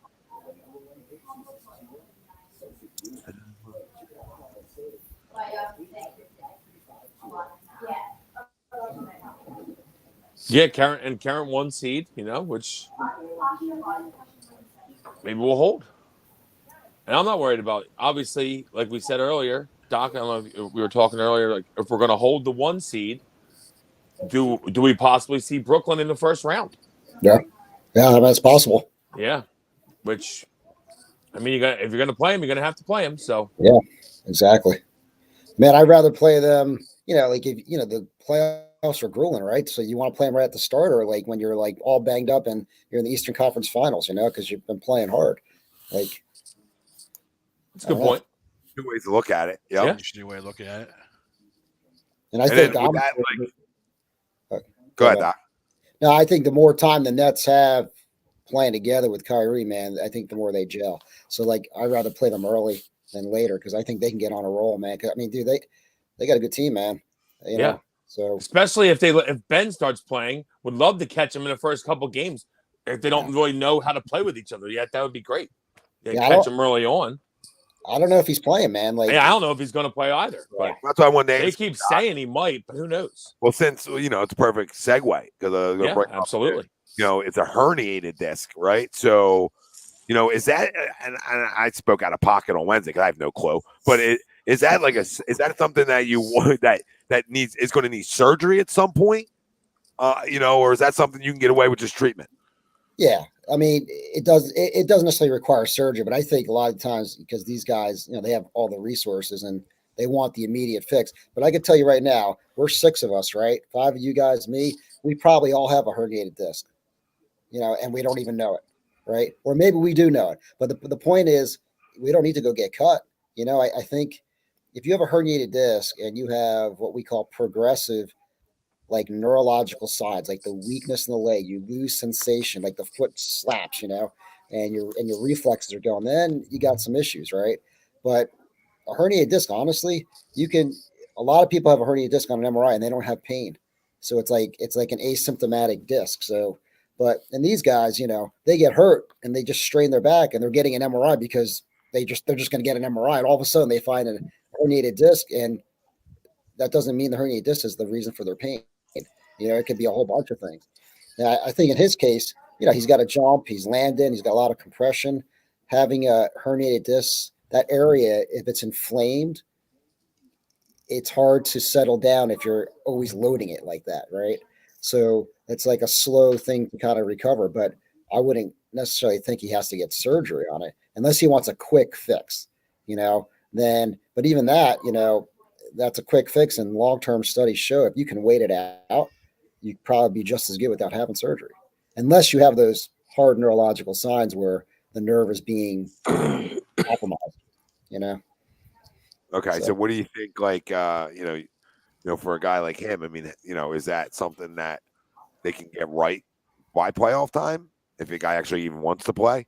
Well, I mean, there's a couple of things they can do conservatively, which they might have already done. I mean, he can get injected, right? They can get an epidural. It's a lot of times it's not necessarily the disc. Like, if all 6 of us had a herniated disc, one reason why we might not have pain right now is because there's no inflammation in the area, right? So if you get localized inflammation that crowds the nerve and the nerve gets irritated, you're going to have pain.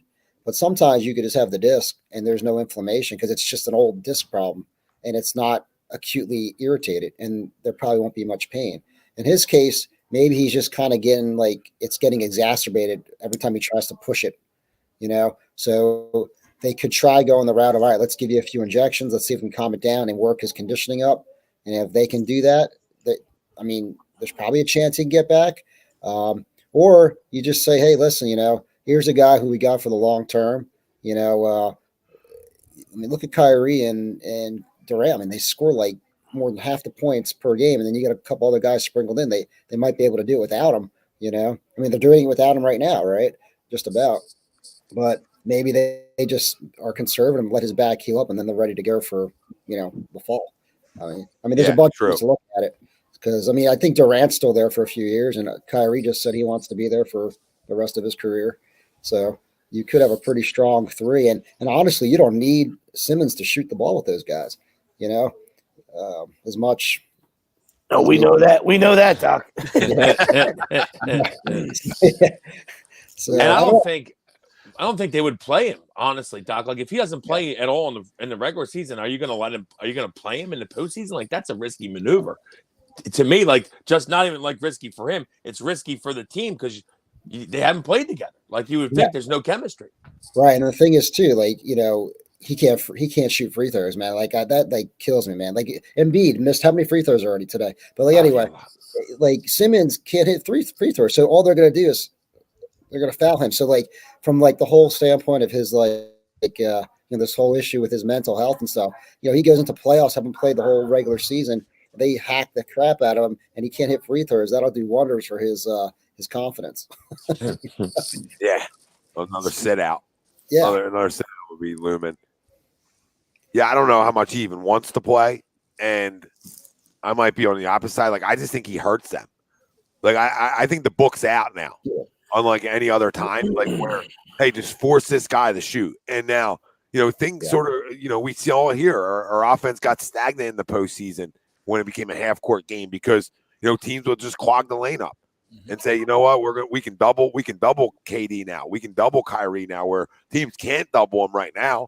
But when he's playing, you almost can at times until he decides to expand his game. Right. Yeah. If that ever comes. Get it, man. Get it. Oh. Yeah. I was there last Friday. Then when they played the Mavericks, man, that was awesome. The energy was so up, and these guys played. And my one concern with these guys is they sometimes when they get behind or caught, they start playing like this. They try to do too much like an individual game. They get away from their team concept, man. But on that Friday one, man, they just kept going, man. They just kept pouring in. The Mavericks didn't have a chance after a while. So I didn't see it so much yet today. Have they tried to just one guy try to take it on? There's been a whole team. I feel like they've been sharing the ball pretty well today. That was a great win, by the way, against the Dallas. That's a good, great game to go to. Yeah, man. Yeah, no, I mean, that was a weak foul call there, I feel like. Today's been a game of runs. Yeah. Sixers had a 13-0 run, then the Suns come back with their own 13-0 run, and but no, Doc, you're right. When they move the ball and they're engaged with each other, they're definitely a different team. Oh yeah. Especially aesthetically than they are when they're and Greg, it should never happen. Like when you can do the pick and roll with Embiid and Harden, like every time up the court, you should really never get stagnant. It should always create a flow, right? And that's what's weird, right? And I think there's times where they go away from that. That's the basketball, Tyrese. I mean, Matisse. Catch the ball. Big fan of coming down with a rebound. It's not volleyball. Yeah, that's what I'm saying. What are you doing? I mean, you might be a great volleyball player, but this isn't volleyball. But I think like there's no reason to ever get stagnant. Wow, what a shot! I mean, no, you're absolutely right. And you look back, the pick and roll machine of Stockton and Malone, right? They never. It felt like, and again, we didn't watch every Jazz game, right? But it felt like that they never got stagnant because when they did, they always had that in the back pocket. Yeah, man. He needs a nickname, like the big cheesesteak, the big tasty cake, the big Walt Whitman. He needs something, bro. I didn't know where you were going. He needs a nickname, man. Sorry. Love me some tasty cakes. Oh, the big tasty cake. I mean, even like the big Walt Whitman. The big Walt Whitman sold me a little bit. There was another one. You gave us 3. What was the third one? I need it again now. Big cheesesteak, big tasty cake, big Walt Whitman. Big Whiz Wit. The big Whiz Wit. Big Whiz Wit. He does need something. We might have to throw a couple out at him. See if he bites, I mean, he'll respond. A2D loves us. Throw a couple out at you, see if he responds. Yeah. And then I'll ask. Then we make a T-shirt. Yeah. Turn we're asking for about $50K. Get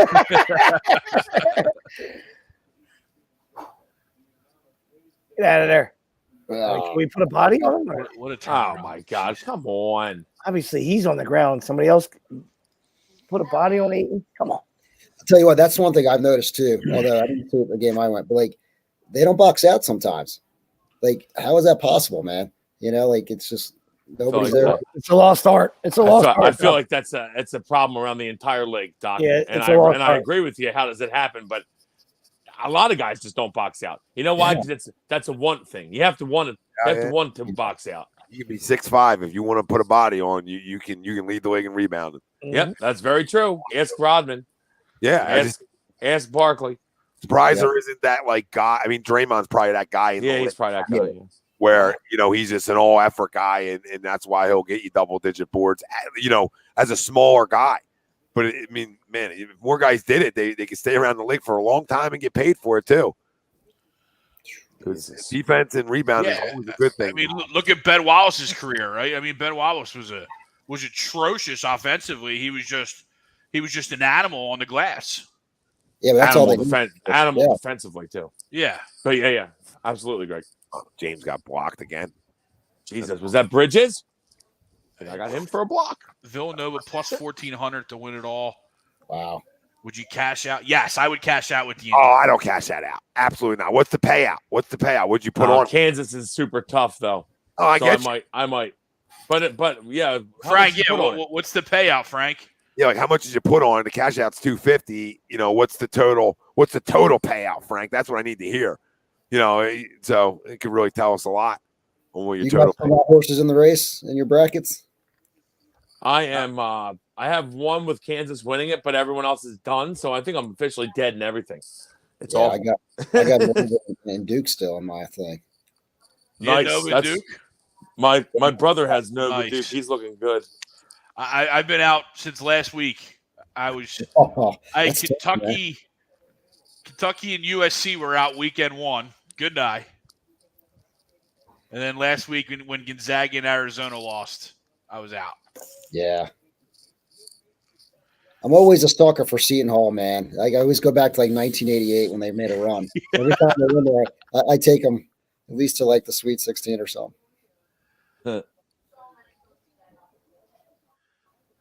They actually played one of my favorite teams. I love TCU. Gritty. That's not a foul. It should have been a foul. Wow. Oh, Jay Crowder for 3. Wow. And we're down. Yeah, I don't know how that's not a foul, by the way. It's got to be a foul. I don't know how he doesn't get that call. Frank, I don't know. I mean, everybody's saying you need to avoid this, you need to avoid that. Like, you can't run from it. You just can't run from it. Like, yeah, exactly. I'm again right with you, Tom. Right with you. If we play him, we play him. We can't decide like, oh, lose this game so we don't play that team. You just got to go out and play. And if we play Brooklyn first round, we play Brooklyn first round. Who wants us? I mean, I gotta go. Like, are Nets fans begging for us? Because I gotta go listen to some Nets podcasts. Because if they're begging for us, I'll be careful. Like one game because you came in here and you rolled us doesn't mean like that's what's gonna happen over a 7-game series. And the same thing with the Celtics and Bill Middlebrook. I see you, Bill, and you're going to talk about how you beat us by 40. How many times does that happen in the NBA, Bill? How many times during the postseason does the team get beat by 40? I want to know those numbers because I guarantee the postseason it doesn't happen often, maybe, and especially not after the first round. The teams are getting trounced. Like they might get swept. You might have no shot, but you're not getting beat by 40. Okay, so it's regular season basketball, Billy. And Frank, that was a weird game, that Boston game. Boston couldn't miss a shot that game, and we couldn't make a shot that game. And that was the day after the trade, and of course Harden didn't play, and you were down 2 bench guys. You know what I mean? You were down Seth and Andre, right? Like, yeah. Could we have gone without losing by 40? But anyone who thought we were going to win is probably, what ticket numbers do you have if you thought we were going to win that game? Would have preferred to not lose by 40, but hey. Yeah, man. I was a little upset they got rid of Drummond, but DeAndre Jordan, man, he's not too bad, man. Like, if you can spell some minutes for Embiid and get him rested and keep him fresh, like I was watching DeAndre Jordan that Friday I went, man. Like he was moving around the court pretty well, man. I mean, if that's the case, Devlin, hey, listen, that's okay. Well, I'd rather have that. I'd rather have that if that's true. So good. Keep sleeping. Yeah. Okay. I mean, teams are knocking. Who are people afraid of though? Like, I know that's what I think. To me, I think the East is wide open. I'd say there's a handful of teams that could win it, in my opinion. Yeah, and we're right there. So yeah, I agree. And the Heat are free falling, like we said. I mean, Spoelstra and Jimmy are about to fight each other. Like, who knows what's going on over there? It's about time too. If you check your Jimmy Butler clock, it's about time that he fucks up over on another team, and it's about that time. Things are getting a little too stale. Dude, that was wild though. Like I never seen. I don't know. Obviously, there's no video from the other side to see what Butler said, but you can tell that he obviously said he wanted to fight Spoelstra because it looked like Spoelstra said, "You want to fight me?" Like, what? Like, what? We're in the middle of a game here. What's that? Talking about Boston, they're up 91-67 against the Timberwolves in the third quarter. Well, we love every second of that because I bet Boston. I think that's funny. They're just not going to stop. Yeah, they're rolling. I can't believe that was only a 4-point line today. 4-point line. Is this a joke? Boston's rolling. Yeah, I mean Minnesota's playing great basketball too, though. Don't forget. Yeah, no, they're not bad, but I don't think they're playing really good basketball though. Like really good basketball. Like they are. So I mean, they're hot. They're considered hot right now. No, they're getting rolled. In terms of where they were. No, I'm saying in terms of where they were in the first half of the season, they are considered hot. They're 7-3 in the last 10 too. Like they've been playing good basketball. I'm not crowding. They got some good players. I saw Cat went for 65 the other a week ago or something. Yeah, I saw that. That was amazing, man. Yeah, it was crazy. He was going crazy. He had I think he had 50 at the half, 32 in the second quarter, third quarter, second quarter, something like that. Something crazy. He had something crazy. Yeah, oh boy, Tyrese. Yeah, that boy is. It's a big hit there. Yeah. Oh, definitely. Nobody's acting like the Nets should be scared. But why should we be scared of the Nets? Yeah, no, I don't think that the Nets should be scared of us. But I would say that the Nets, they don't have anyone that can match up with Joe though, so that helps us. I know that probably the only guy that can really is the guy we traded to him, Drummond. But Joe's always eating Drummond's lunch his whole career. Yeah. That's why I called him a scrub. Yeah, he used to always. I used to love that. And then He used to say, I own space in his head. And it's what he said. yeah, but I mean, listen, I think scared's a weird phrase. Like, like scared. Like, I mean, like the Nets are good, and I get it. It's a dogfight, but I'm not scared, and I don't expect them to be scared of us either. But like the want and beg for us, I think that's a whole nother conversation, right? That's the conversation, like wanting and begging for us. Like, no, like I'm not begging for anybody. They say you be careful. We begged for the Hawks. Yeah. Yes, we did. Be careful begging. Be careful wanting something. You play, you got to play. Damn. Standing around. This is gonna be a dogfight, though. Yeah. I mean, we're battling. As expected. Throw him the ball. Throw him the ball right there. And one? No call there? No call? I mean, I don't know. They have a lot of contact. Jesus. I mean, I would love to see us get a hand in a shooter's face at some point. There's so many open jumpers we allow. Look. Oh, catch the ball there, boy. That a boy jump. Teams do love shooting against us. That is for sure. Yeah. A lot of it was like the Eagles defense. It was like the Eagles defense that week. Those 6 weeks where we gave up like 90% completion percentages. Right. Like everything was open. Every quarterback wanted to come to Philly. When did we play Philly? You see that last play that Embiid scored? Like, I'm glad he scored. That's awesome. Like, don't you think he should just throw that down?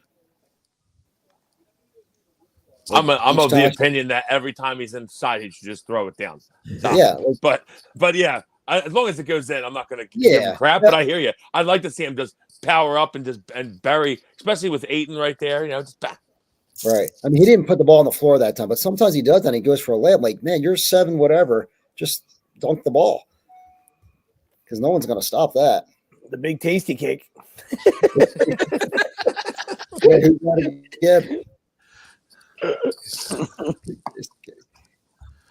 The big cheesesteak. He might, yeah.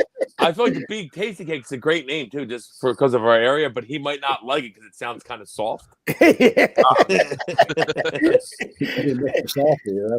a cool. Big Walt Whitman sounds big. The Big Walt Whitman, I do like that one. Big Ben Franklin, Big Walt Whitman. Oh, you can go any one of them bridges, really. See what bridge he likes better. Yeah, then I feel like for short, people will be like, "Oh, the Big Ben, you can't have that." Yeah, that's true. Yeah, they start thinking about London. We can't have that. and Simmons. Yeah, that's where my head was at. That's why the Walt Whitman's better. You know what I mean? Yeah, you're right. I got to give you the Walt. You might take the Ben to work more, Joe, but we're a big Walt guy.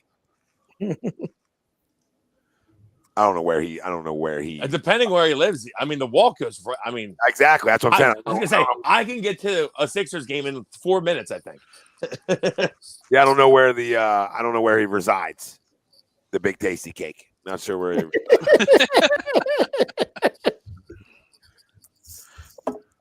Probably it's gonna be like when that Shaq, would be funny if we did throw something out. Career. Probably had 1,000 nicknames. The Big Aristotle, the Big Cactus, Big Cactus. Yeah, can't get over the Big Tasty Cake. It might not, there's a lot of great cakes. I mean, I know they're soft, but if you freeze them, not much freeze them. So I mean, attaboy, Joe. Baby, look at the big butterscotch crimpet. Big Walt, right on cue. I love me a butterscotch crimpet. Oh, I might have to go to the store after this and find one. They should have their own aisle. Like they should have their own aisle. They're amazing. Big chocolate square. Oh my gosh, Devin Booker. He's decent. Yeah, that guy plays. I think Kendall made a good decision. A good business decision. Good business decision by Kendall. Yep. Okay, we'll go this way. It's a foul. Oh, come on. Yep. Little whistle silent now. Yep, that's too easy. Oh, Chris Paul. That's too easy. All right, come on. Close the quarter out a little run. Joe. I got Joe's 3. Glad you can make it. There say you something. That's got to be a foul. Okay. Yeah, there's a Jeez. lot of content. But that's what we were talking about earlier, where if you're a small guy and you're willing to take it, right? A lot of times you're going to get the benefit of the doubt. And they're complaining about that foul call. Are you kidding me? He's got hammered. Yeah, I think like Harden, when he drives a lot, he doesn't get calls, man. Like it seems like he gets stuffed, like like midway through his drive, but like a lot of those times they're fouls. Like I don't know why they don't. You know what he used to? I feel like he used to always get the calls, and now they've like kind of pulled back. They don't get, which sucks now because now of course he's on the Sixers. Yeah, nice on our team. But when he was on Houston, he got every call. Every call. Yeah, he has. He shot the ball really well the other night against the Clippers. I would like to see him sort of maybe catch fire here. I mean, I know he's 2 for 4 from 3, but he's 2 for 8 from the field. You would love to see him. He did really well in the third quarter the other night against the Clippers. I think he went off for 15 in the third. We'd love to see him have a big quarter here now in the second half of this game, because this is where the legs sort of catch you. Even though we know about late checkout and they stay in the same hotel, but this is where the legs. This is where you question the hamstring, right, Doc? Room service. Like this, segue this into a little bit. There's been times this year where you've seen the burst, and there's been games this year where you still see the burst, and then there's other ones where you feel like does he still have the burst? Mm-hmm.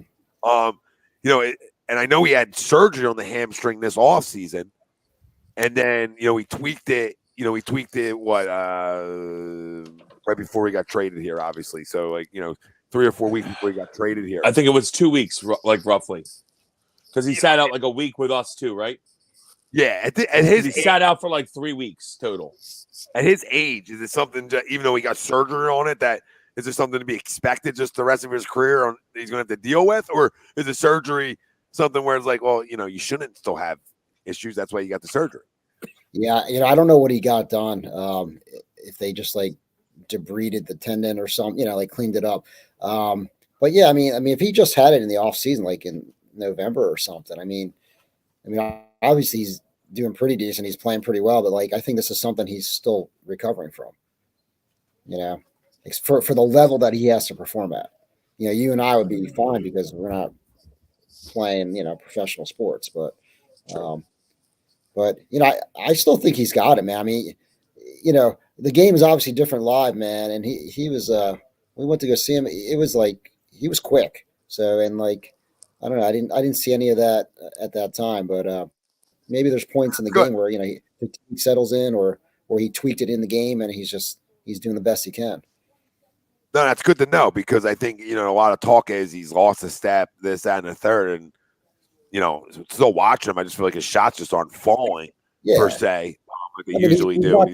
He's not what he was 3 years. I mean, age is a factor, but I mean, gosh, obviously we would take him over what we had. I mean, I think I don't think he's lost a measurable step where, he can't perform like we've seen him perform in the past.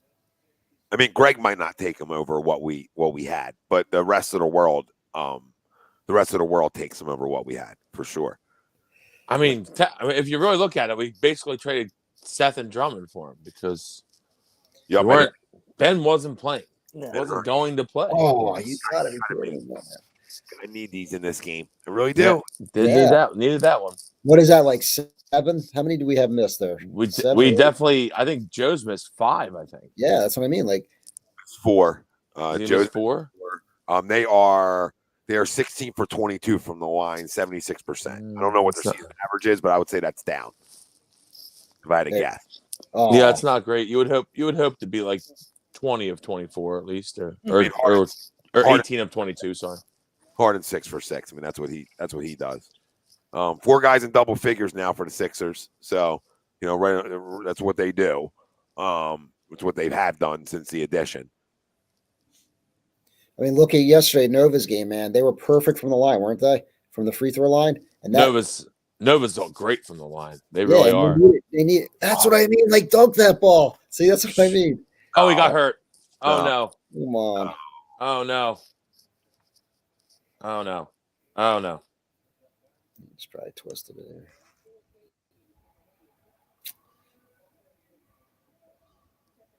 No. Just don't beat Achilles. Yeah. That's what I was. Is that what happened to that guy Nova? Oh, did yeah. Yeah.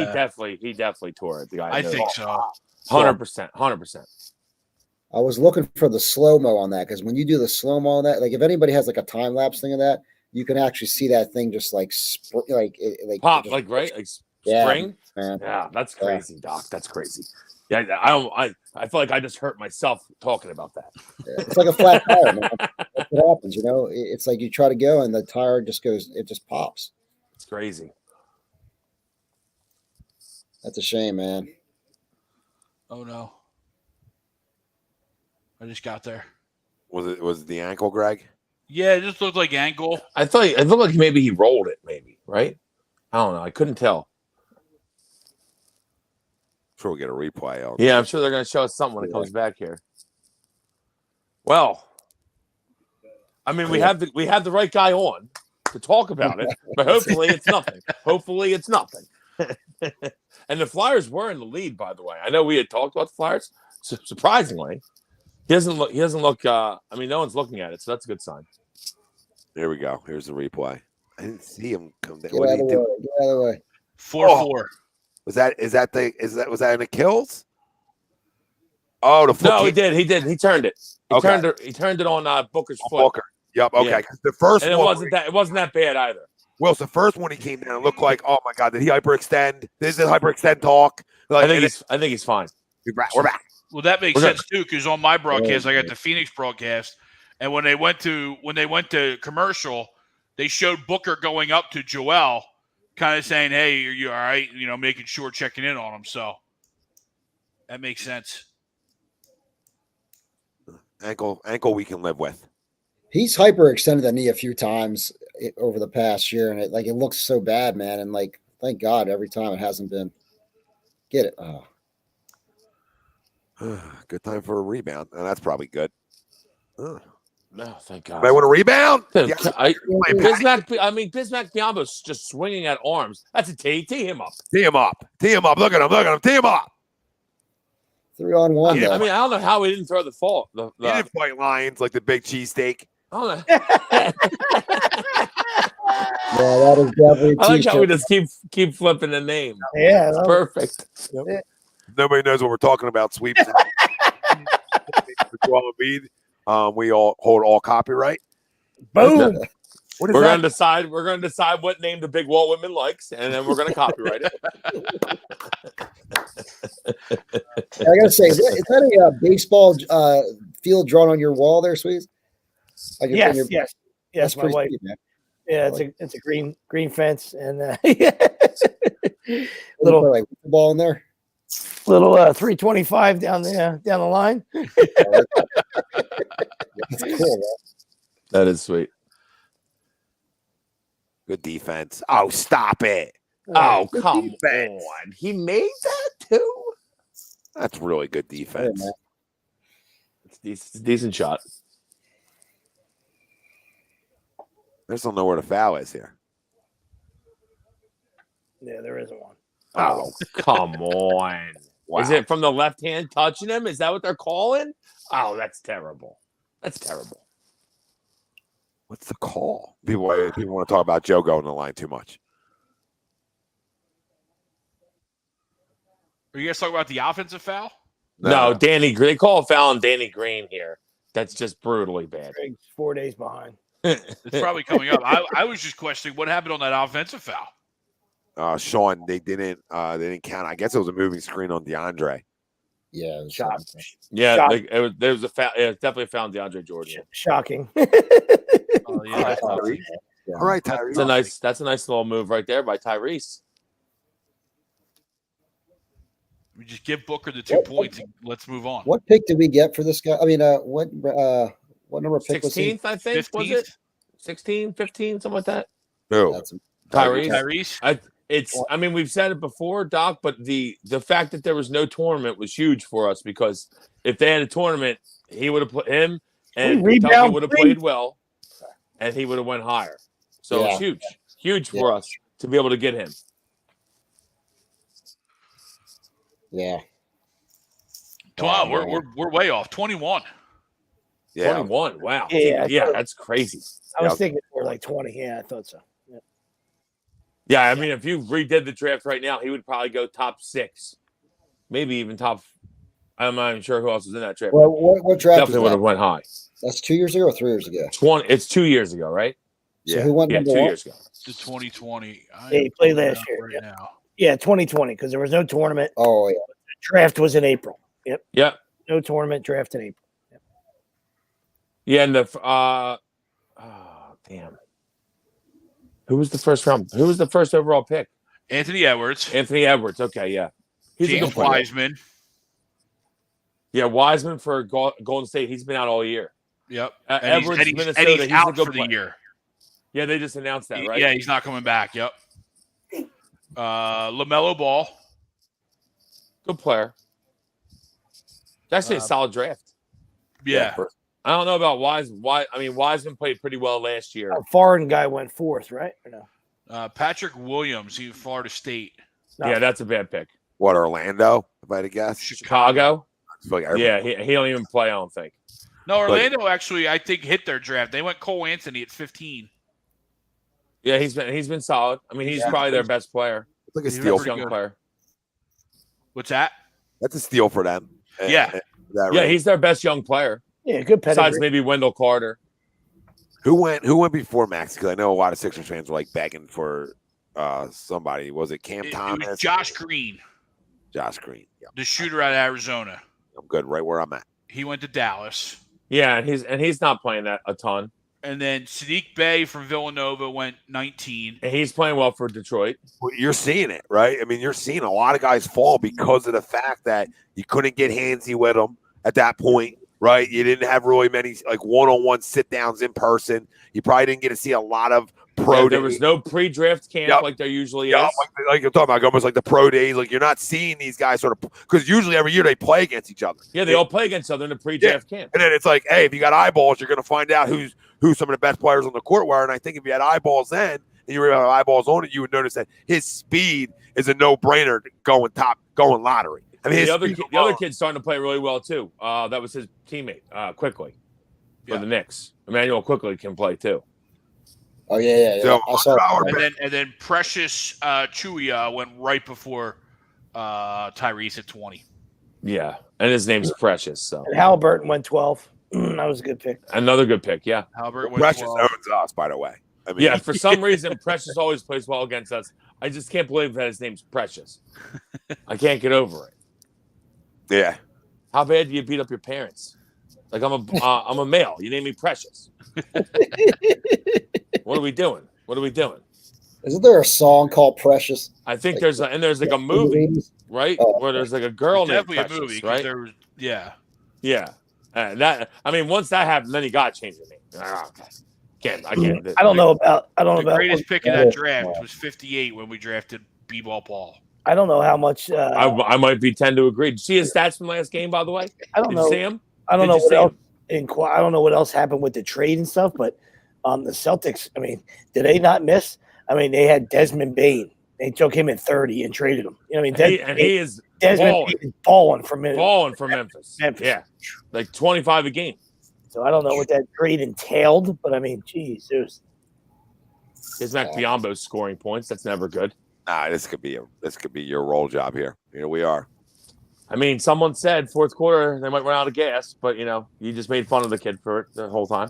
Well, the thing is now, how long do you sit Embiid, right? Yeah, I 'Cause, think you got to get him back in with about 8 left. I would say, right? I Or mean, they're both if they go up bigger here, Doc, maybe even quicker. yeah. It's Mac Biombo. You got to be kidding me. If they can keep it close, they can give him more time. But like, Yeah, it absolutely. gets to- It's like Yeah, pancakes. start with a bucket right here, Doc. I always think of pancakes when I think of this guy. Bismarck Biombo. He's marquee. Bismarck Biombo.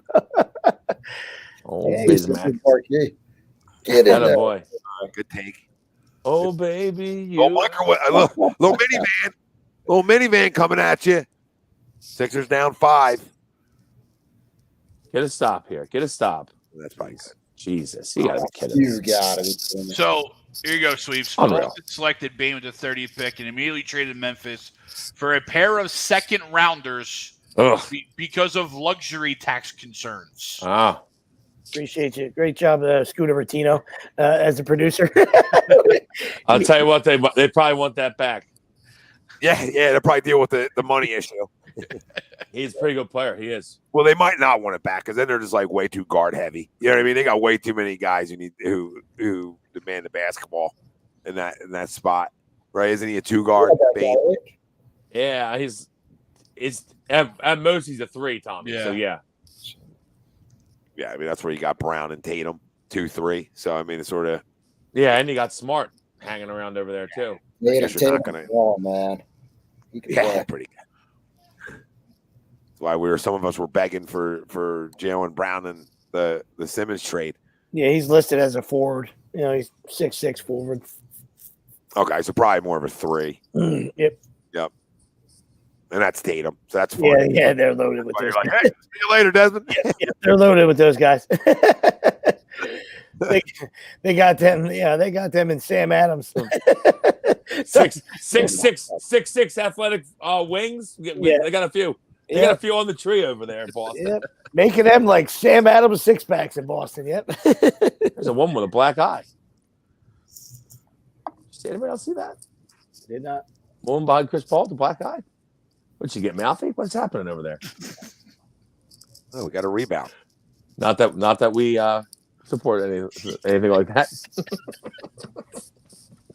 We're canceled. Really easy. Thanks for coming on the thanks for coming on the last show, Doc. I don't know how That's definitely a foul, Tom. I don't know how that's not a foul. It's definitely a foul. If Booker's getting that call on the other end, how is that not a call? I know you can't get the guy a call every time down, but it might shoot it in this guy's eye. Bismack Biyombo. Oh, we go. Don't give it to Danny Green. Don't give Danny Green the ball. It was like poison ivy. Danny couldn't get rid of it fast enough. What is it? Poison ivy? The best thing that could have happened there was them knocking the ball out of bounds out of Danny Green's hands. Is this is this thing have 3 leaves on it? Is this poison? What is this? Shiny, man. I can't believe Chris Paul's still playing though, man. That's amazing.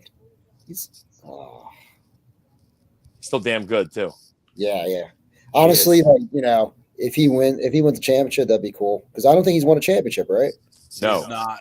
And he's always gets hurt in the playoffs too. He's always snake bitten. Yeah.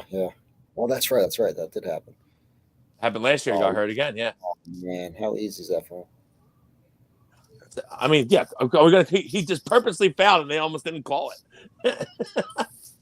Yeah, they almost let it go. I mean, they're really putting whistles away tonight here in Phoenix. Really putting them away, and that's okay. But, you know, put them away both ways then. That's all I asked for, right? I don't care about whistles getting put. Must be playoff time. Bill would love this. Yeah, Bill's loving this game. Bill's loving this game. What's the score? The score is 95-90 Phoenix. Just under 9 minutes to go. Yeah, here. 8:50 left here. I mean, that's a foul. Where are you going?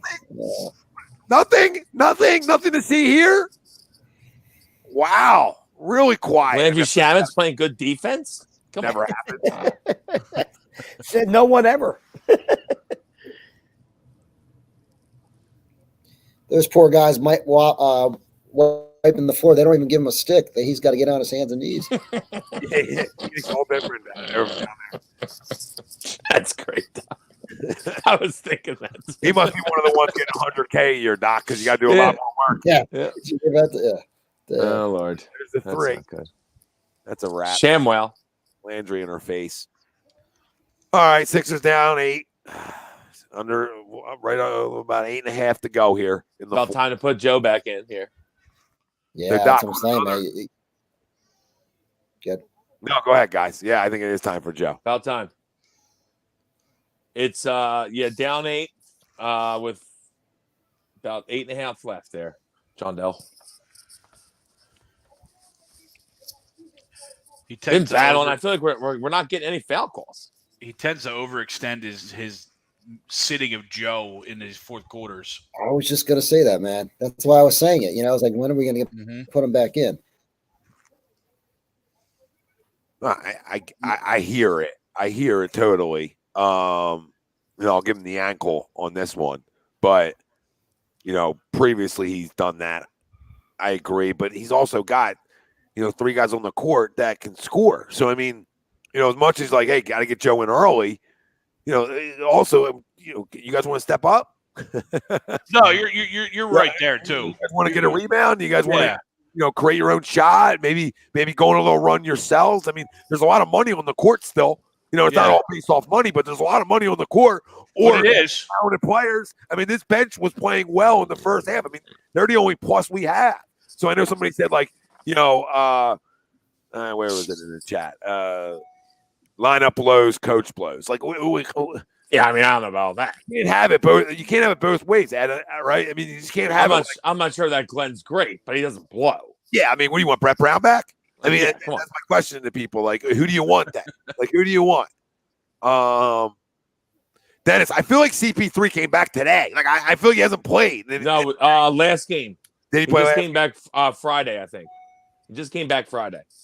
And it was like way ahead of schedule. Like Greg said earlier, I think they were expecting him to come back like maybe not even play before the playoffs. Yeah, that's what I was originally thinking. Like maybe he came back for like the last couple games, if anything. But he's back. And listen, I want to. I got no problem seeing people at full strength. That's sort of what I want. And if they do lose tonight, let's not. It's the last game of a road trip. It's not a. Let's not have a double digiter. Like, you know what I mean? Like, let's not get taken out to the woodshed late here. Let's. Yeah, and we have battled, so it's not like they've blown us out or anything. We've been battling. Yeah. Just last couple possessions, they've hit shots and we haven't gotten foul calls. I feel like. Well, they're showing a bunch of Tobias. Yeah. I feel like they haven't got the ball in his hands. I thought he had a really good first half and a great first half. I feel like he had 15, right? He's only had 2 points in the second half. Yeah, and I feel like he only has like 2 shots in the second half too. Like, I mean, I don't know. I mean, sometimes I feel like we go away from him a little bit. Yeah. Like find the hot hand, and that's the advantage of having 4 guys who can score. Is like one of those guys at night is probably going to be hot. One of those 4. You're probably not going to run into many nights where none of them are hot. Need that one. Needed that one. Yep. That one. Yeah, come on. Time out. Love to have a palm or two now. I think he came back for this game, Dennis. that's just our. Yeah, that's what we were saying. He was back before. It's literally his second game back, and he probably didn't play much last game. I don't think, but actually he might have because he got like 38 points in DraftKings. Nothing. No call there. That's ridiculous. That's absurd. That's absurd. Like I'll give you some other ones, dude. And I won't. We won't block that. That a boy, Joe. We won't be the. And now he's limping. Oh, we won't be the one. Little limp. It's all right. That's a mugging at the other end. Yeah, I think you're right, man. They're just like they're not calling that on him. Oh, I mean that's a foul. Come on, Shabbat hits him with 2 different arms. Hits him twice in the arm. Another 3. Yeah, we're done. Yep, that's over. Well, no call. I know, Sean. I know. I don't understand. I mean, you really just put the whistle away. Shabbat, what are you complaining about? He's got every call in the last 8 minutes. I was gonna say you just fouled twice and didn't get a call. What are you upset about right now? Jeez, yeah, I've seen some bad referee jobs, and I know you're in another team's building, but come on, just come on. This is what drives me crazy. Listen, if you just tuned in and you hate the referees, hit the like, hit the subscribe. Stay with us for a while. Stick around. It's the one profession that I don't know anybody would want to do professionally. Like, hey, I'm a referee. So you do a terrible job. That'd be the first thing at the dinner table. Like, you just meet a guy like, oh, I'm bringing, we brought home a referee. So your job, so you're terrible. That's all you need to know. Terrible. College referees, brutal. NBA referees, brutal. Because there's no consistency. Like, you talk about anything, like, just be consistent. So if you're going to put it away on one end of the court, you put it on the way, you put it away on the other end of the court. Now, nobody can say a word to you. Nobody can be like, oh, these guys are calling it one way. I got no problem with you putting a whistle away. That's what I'm saying. I actually prefer it. Yeah, I'm okay. But just do it both ways. They're looking at a 1-on-4 there, and they think like he's out of control. He got absolutely mugged right there. Yeah. Well, gonna need a couple buckets. I mean, gonna need a couple stops. Quite Good honestly, thing I about think the they play NBA pretty is they well, love man. runs. So You know, Yeah, everybody can go on a run. Absolutely. Mr. Wing, are you serious? Like this is where you come in on? Like, are we still gonna act like Harden isn't an issue? Like, dude, I can't do this. It's every loss. Like when they're winning, I don't hear from Mr. Wing. I haven't seen you. I mean, 10-3 over 30. I didn't see it. I didn't see it. 2 road wins last 2 Third games. game of a road trip. See it. I've been on shows, Mr. Wing, and I Mr. love Wing. you to death. All right, you're an all timer here. But this is what I'm talking about. This is what I'm talking about. Are you gonna act like Jalen Hurts doesn't have an accuracy issue? Because you're Mr. Jalen Hurts. So I'm gonna circle back to you now because I know your truth. Okay, I know your truth. So you're gonna act like this is where I start to wonder if you have even a feel for sports. And I love you and keep commenting because I'm here to educate you. So you're gonna act like a guy doesn't have an accuracy issue and a throwing of the football issue at the quarterback position, but we're gonna sit here and act like James Harden isn't an issue. An issue at what? Like James hasn't been perfect. I get it, but like pretty good.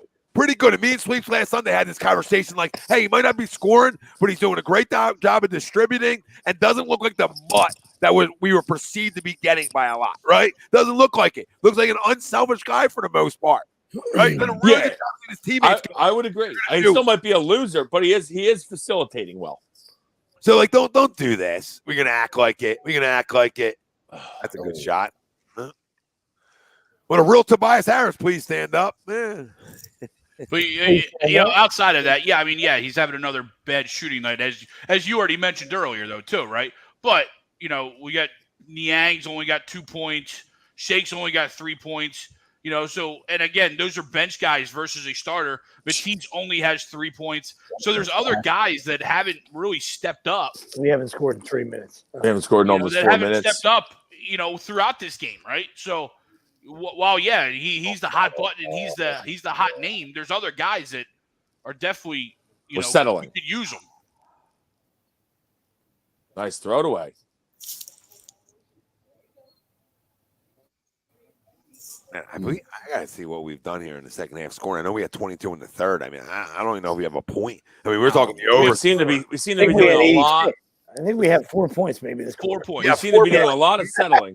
Felt like we had 86. Felt like we had an 86 burger. Yep. You are correct. We have 4 points in the fourth quarter. So the over Felt like the over is not sailing. not doomed after the outburst in the first half. I believe. 39-37 in the first quarter, I believe. Yep.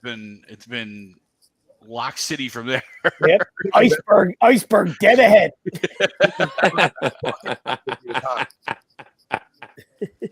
take them out. Oh God, Danny Green. Joe. Hit that. Nope. Oh my gosh. It's a wrap.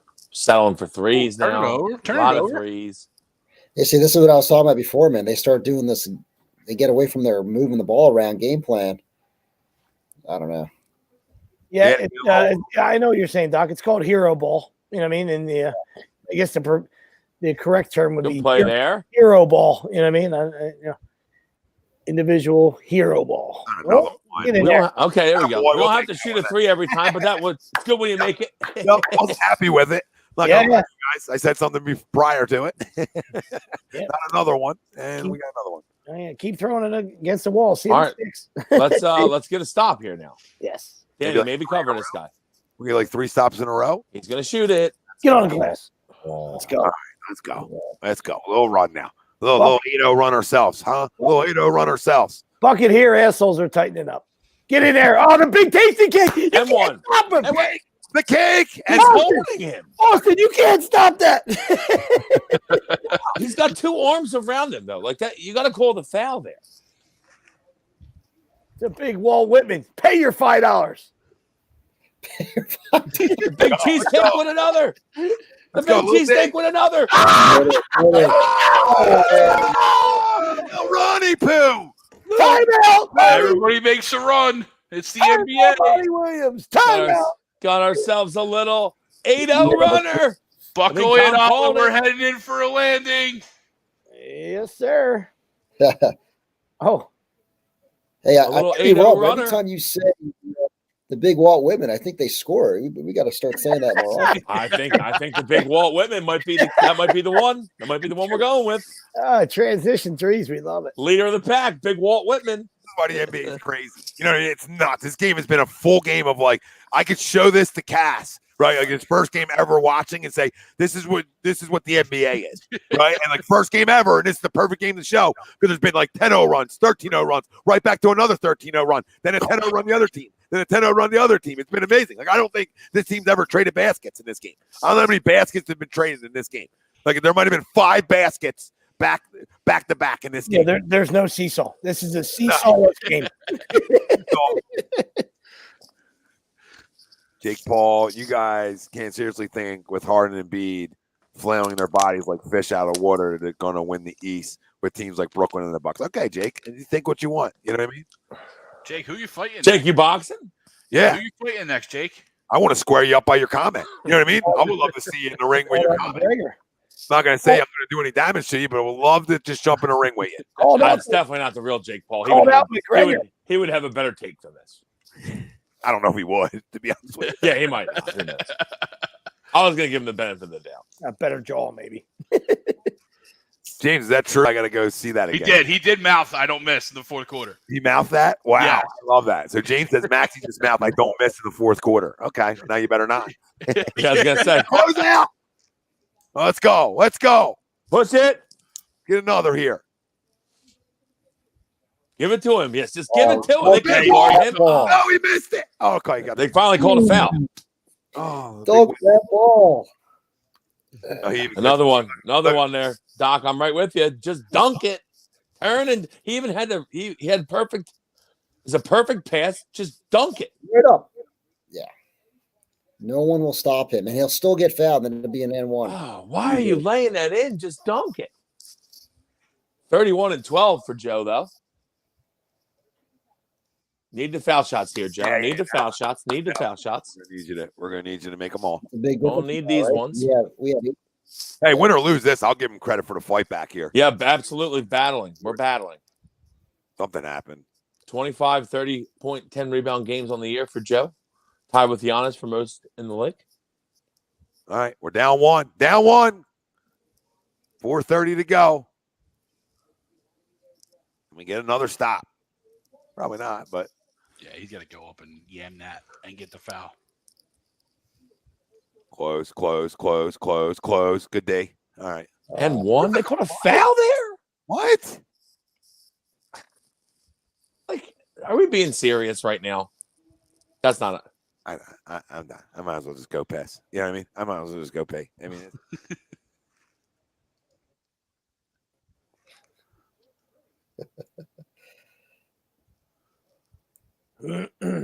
Booker looking for his 35th. How much time do you guys have left on your spot? 424, Greg. Okay. I got 105, 100. Joel's at the line. Sorry, 104, 100. Sorry.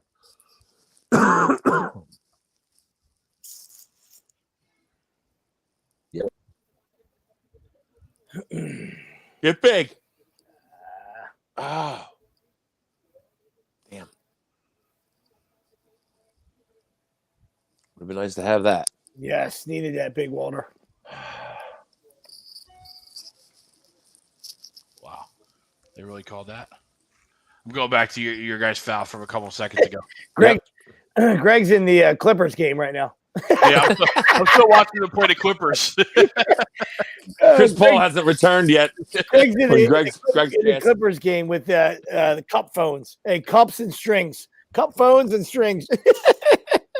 What's going on here? Like 3 ninjas. Oh, I was getting ready to say, like watching 3 ninjas. Rocky loves Emily. Rocky loves Beat you to it, Greg. Sorry. I love it. Knock that down. Hit that. Need that. Need So we don't miss in the fourth. We don't miss in the fourth. There's a miss. There's cameras everywhere now, Tyrese. Oh. I thought he was going to get a steal there for a second. Yeah. Oh, God. Back to 8. Chris Paul just yelled something at Doc, too. Damn, everybody's on Doc. Everybody's on Glenn.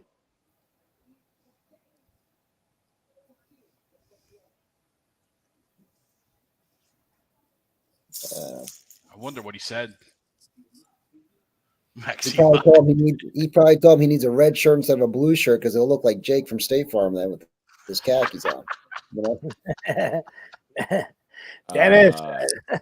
Khakis. Oh man. Oh well. Do we have one more Still run? We got. I was gonna say we just got to get a couple stops here. There's still plenty of time. There's what, 2.5 minutes, right? There's time. Yeah, that guy a big- Ayton to get into plays, you know, he gets into the right spot. DeAndre's DeAndre. a good player. Yeah, he's a good player. He's got a soft touch. Absolutely in the perfect situation too. Yeah. I was gonna because say you didn't see much playing of with that Booker at Arizona. and Chris Paul just giving you the ball. It's not bad. Yeah, really good at Arizona. I mean, I forget the guard he played with. I thought he was going to be a decent pro. He got drafted by the Knicks, I think. Man, who was the guard he played with in Arizona? Oh, Hold on. oh, Knox, Kevin No. Knox. No. no. Doctors Kentucky. Who are you talking about? Ayton. The guard Ayton played with at Arizona. I liked him. I should know this. And he went to the Knicks, but he's not there anymore. I'm drawing a blank. Oh my goodness. Emmanuel Medet. No, that's not Yes, yeah. Moutier. No. No. It's Makai Richardson. Makai something. No, it was a lot. It was a lot. No, It was it's a lot. Makai something. Trust me. No, I it don't- wasn't the guy I'm thinking of. His name- No, but I know what you're thinking. I think you're thinking of Makai. Nice. Something. No, I'm thinking of like Alfonso or Alonzo or so. Oh my goodness, it's right there. It's right there. I gotta find it. It wasn't Alfonso Ribeiro, was it? No, I don't think- Get on the glass. Oh, that's a foul. That's awful. Oh dude. my God, are you kidding me? How do you not call a foul there? That's brutal. What year was that? 2018 Arizona. Yeah, the refs still being a factor in this game, and they shouldn't be. Oh, he got pulled down. Yeah, it's a foul.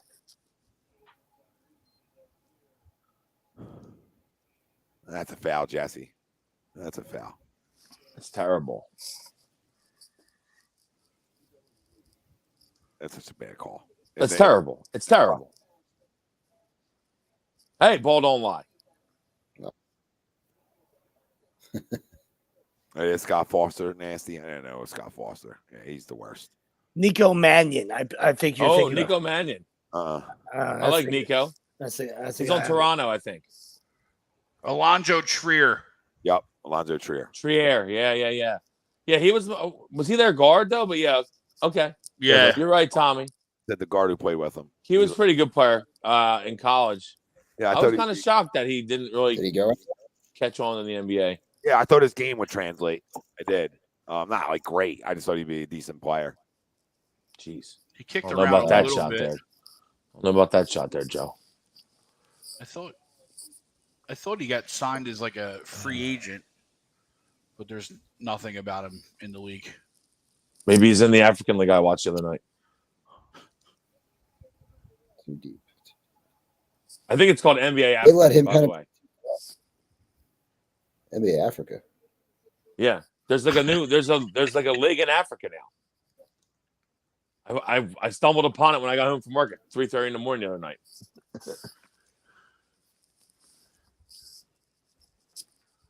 Oh, Jay Crowder just hit a three. Damn. Yeah. That's his second one. The end of the game right there was when they don't call the foul on Joel, then he loses the ball and he fouls Ayton. I mean, that's a foul. It's got to be called. Yeah, it is. It has to be called, and the game's over right there. I just watched where Joel missed that step back one-legged. The ball, it's funny too because the ball got to James and swung back to Maxey instead of going to the corner to Danny. And Danny like turned like to the bench, to the Phoenix bench. It was kind of just like, I don't know if he said anything, but like you could tell on it the way he turned and his body language was just like, I was wide open. Like, why didn't the ball keep swinging to me? It was a very weird exchange, and then to get that shot from Joel, it was very interesting. Oh, here he Yeah. comes. Here comes Greg. No. Here he comes. I'm just saying. They're gonna strum some up here. Here Up. comes it all, guys. I just want to warn everybody. Pete, love you, Pete, but he said the Gwen Rivers teams cannot close games out. So here it's all coming, the onslaught, right? And then Here it comes, Tom. Here it comes. wow, Harden wears an It's- invisible cloak against good teams. He's awesome versus trash teams. Here we go. Hold on, there's Guys, more. it's the third game of a road trip. We've been on the West Coast for a while, Speaking of hollow, and we played hard. We played hard. We played well. Listen. Let's not. It's a 12-point I game. mean, but just back to in the just corner back, tonight, just Rob. back to Tom. Listen, that might be right. Like Mr. Wing might be right, but back to Tommy's point, you want to talk about hollow stats. That's your boy Jalen Hurts. So let's bring this full circle there. Wingador. you want to talk about hollow stats I was hoping James hit that three in his face right there. when the game's out of reach. A lot of fantasy points late for Mr. Hurts. Yeah, guys. Oh my gosh, we can't even make a layup. Wow. Roll job. Well, Matisse told you that early. He missed too early. Look at it all. Look at it. Beat not clutch. It's amazing. Trade the bias. Don. Don's always good for one of them. Don, Go, you Danny. want What are him? you doing? Dunk it. Don, give us Jeremy Grant for him. I'd accept that deal. Steal it.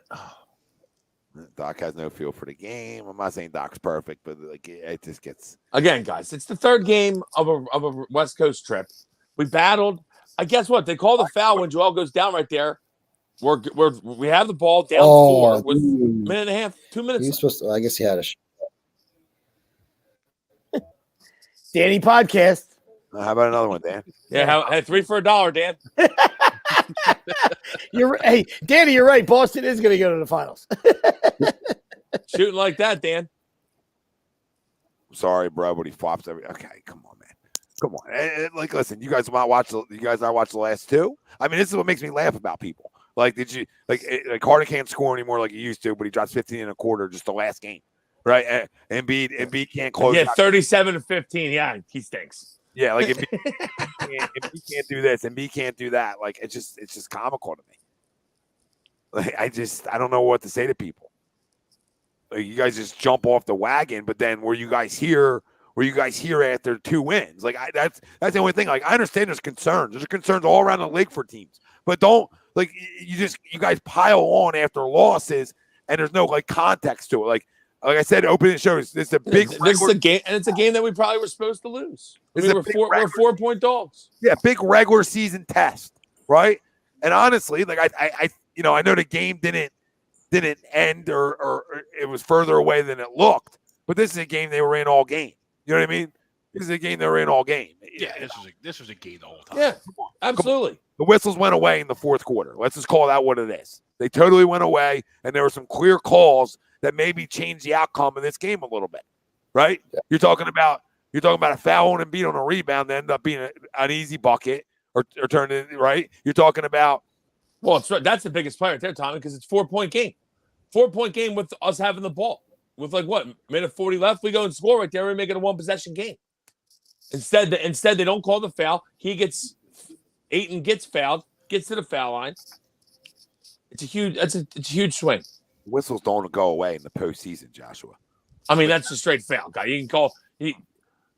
Okay, like maybe they don't call as much stuff in the postseason. What happened to Joel right there when he got knocked down? That's a foul. It's a foul at any time, except for apparently today. No, Devlin. Harden joined the Sixers, and all of a sudden you guys cry for fouls. No, we just cry for real fouls. Like real stuff. Like when it's a real foul, we're going to say something. When Devin Booker goes up for jumpers and nobody's even touching him or leaving their feet and he's getting foul calls, all right, nobody's going to talk about that in the fourth quarter? Like nobody wants to bring that up? I'm okay with you giving ticky-tacks. Then you got ticky-tack both sides. So, Dev, you might not watch the game then. This is where I want to help people, right? This is where I'm here to help you. You didn't watch, all right? I got no agenda with it. I'm not going to be biased with it, okay? I'm going to call you how I see it. Devin Booker is getting literally ticky-tack calls that aren't even fouls on him, and they become N1s. Like, come on, that's devastating for teams. This is what I want people to be real with. I mean, listen, I hate losing. I hate losing more than anything. But I also try to keep it in perspective. Like the Suns have beaten everybody. Yeah, listen, it's not a bad loss, and we were right with them. Suns beat everybody. Yeah, Suns are the best team in the league. It's not a bad loss, and we were right with them. Jim Lynam is full leprechaun. Yeah.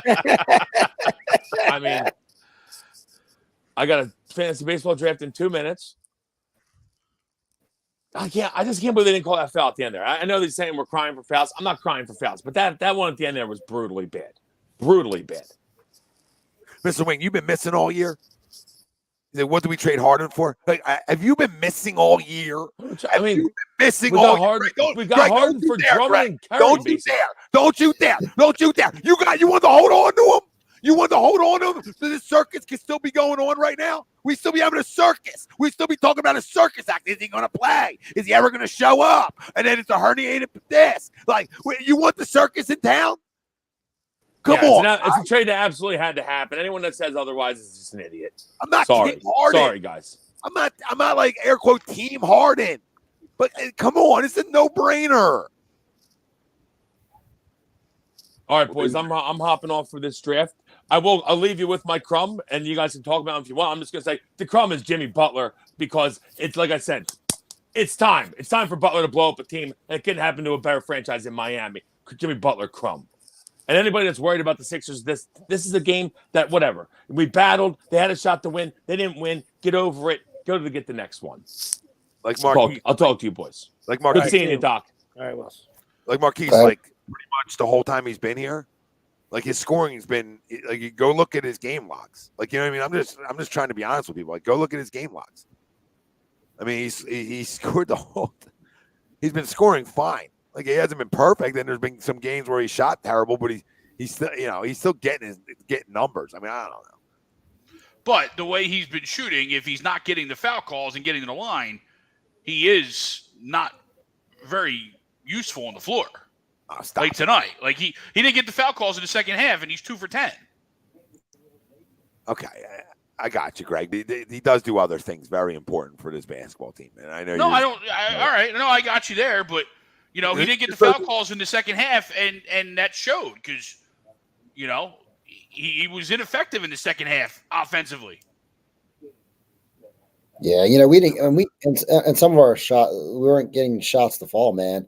And like George Niang was pretty much absent, and they're absolutely not. There's more. Yep. Yeah, I mean, it's a lot of factors. There's definitely a lot more factors than the hammer in on James. I agree there. Matt, when they're all contributing, man, and like, what was the other day? It was four of those guys when they had 20 points each, where they were all close to having 20 points each or more. Yep. I mean, how do you beat that team when it happens like that? And you got the bench contributing too. It's amazing. Man, are all the trolls out tonight? Like, nothing without free throws. Okay, here we go with the free throw gate again. Here we go. Guy at 37 tonight, but he's nothing without the free throws. He went to the line 12 times. So, I mean, he's nothing without the free throws. Okay, so take 12 points away. He's still at 25, Tom. He's still at 25, Tom. Still at 25, and you take them all away, and he didn't make all 12. So, okay, you take him away. He only made 8 of 12 tonight. So take off 8 points. He had 29 points without the free throws. So he's nothing. He's not. Come on. This is what I'm talking about. Like, have a feel. Stop listening to stuff that you see posted on Twitter saying these guys think without free throws. Take Giannis's free throws away and tell me what kind of player he is. Tell me if his average is still the same. Take all these guys' free throws and just rip them away. Just rip them away because free throws don't count now. So take Booker's 8 times going to the line today. Okay, like he didn't go to the line at all. Take his away too. Take everybody's free throws away. It's amazing. Is that what Tyronn Lue said? That's what he was in the papers the other saying, but he was talking trash on Embiid and Harden about that. Like he said, they make their living at the line. So now Bill claims we haven't beaten any good teams.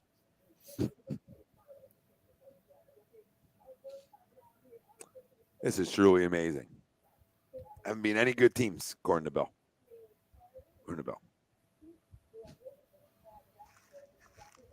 Bill, do you really need me to go through all the good teams and all the playoff teams they beat with Harden? Like, I'll go through them then, Bill. If you really need me to. Like, if you really want me to engage stupidity, I'll engage stupidity.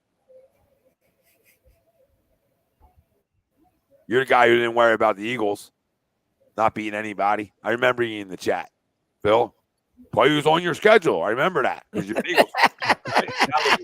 I'm just gonna call you all out tonight. I'm not in the mood for it. I don't like losing, and I sure as heck don't like idiots after you lose, right? Because that just means you're just not a fan of sports, right? You're just an agenda, and your agenda is the Celtics, Bill. Okay, you better hope that they can stay this hot come the playoffs, because sometimes teams get this hot and it wears out at some point. There's ebb and flow to it. You think they're an 82-win team, Bill? Huh. You think they're a 75-win team, Bill? Because that's what they had to continue through the playoffs to get to where you think they're going to. Celtics don't get past the second round. You heard it here right now. Okay, that little thing comes down, crashing down, because you can't stay this hot for that long. It's almost impossible. Impossible. They've been scorching for like 40 games now. How long do you expect that to go on for? Yeah, they almost need to start losing now so they can potentially come back, right? No, because you're absolutely right. I mean, teams coming in that hot doesn't usually bode well unless it's just an unbelievable run and they take it all the way to the end.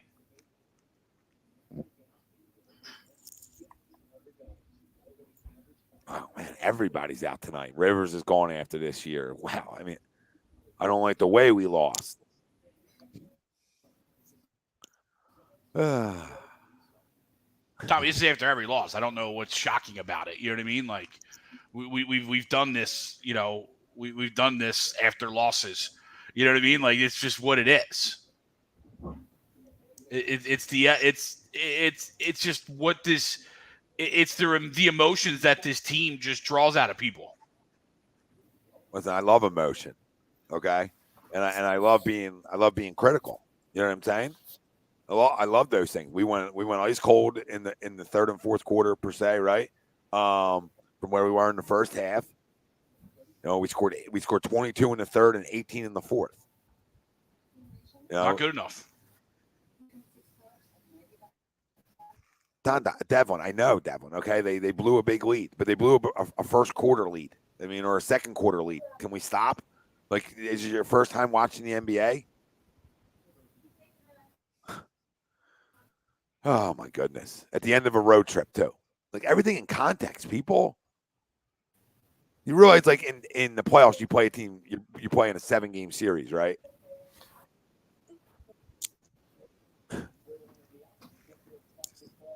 I don't know. I don't know what to tell people. I hate losing. This, Harden didn't play well tonight. I get it. All right, but I mean, listen, the biggest thing is you alluded to earlier, right? This was a game. All right, this was a game up until the last couple minutes. All right, then it got ugly. So it wasn't a 10-point win. Tip recap to the Suns. They've been a great team for 2 years. All right, so that's a good basketball team.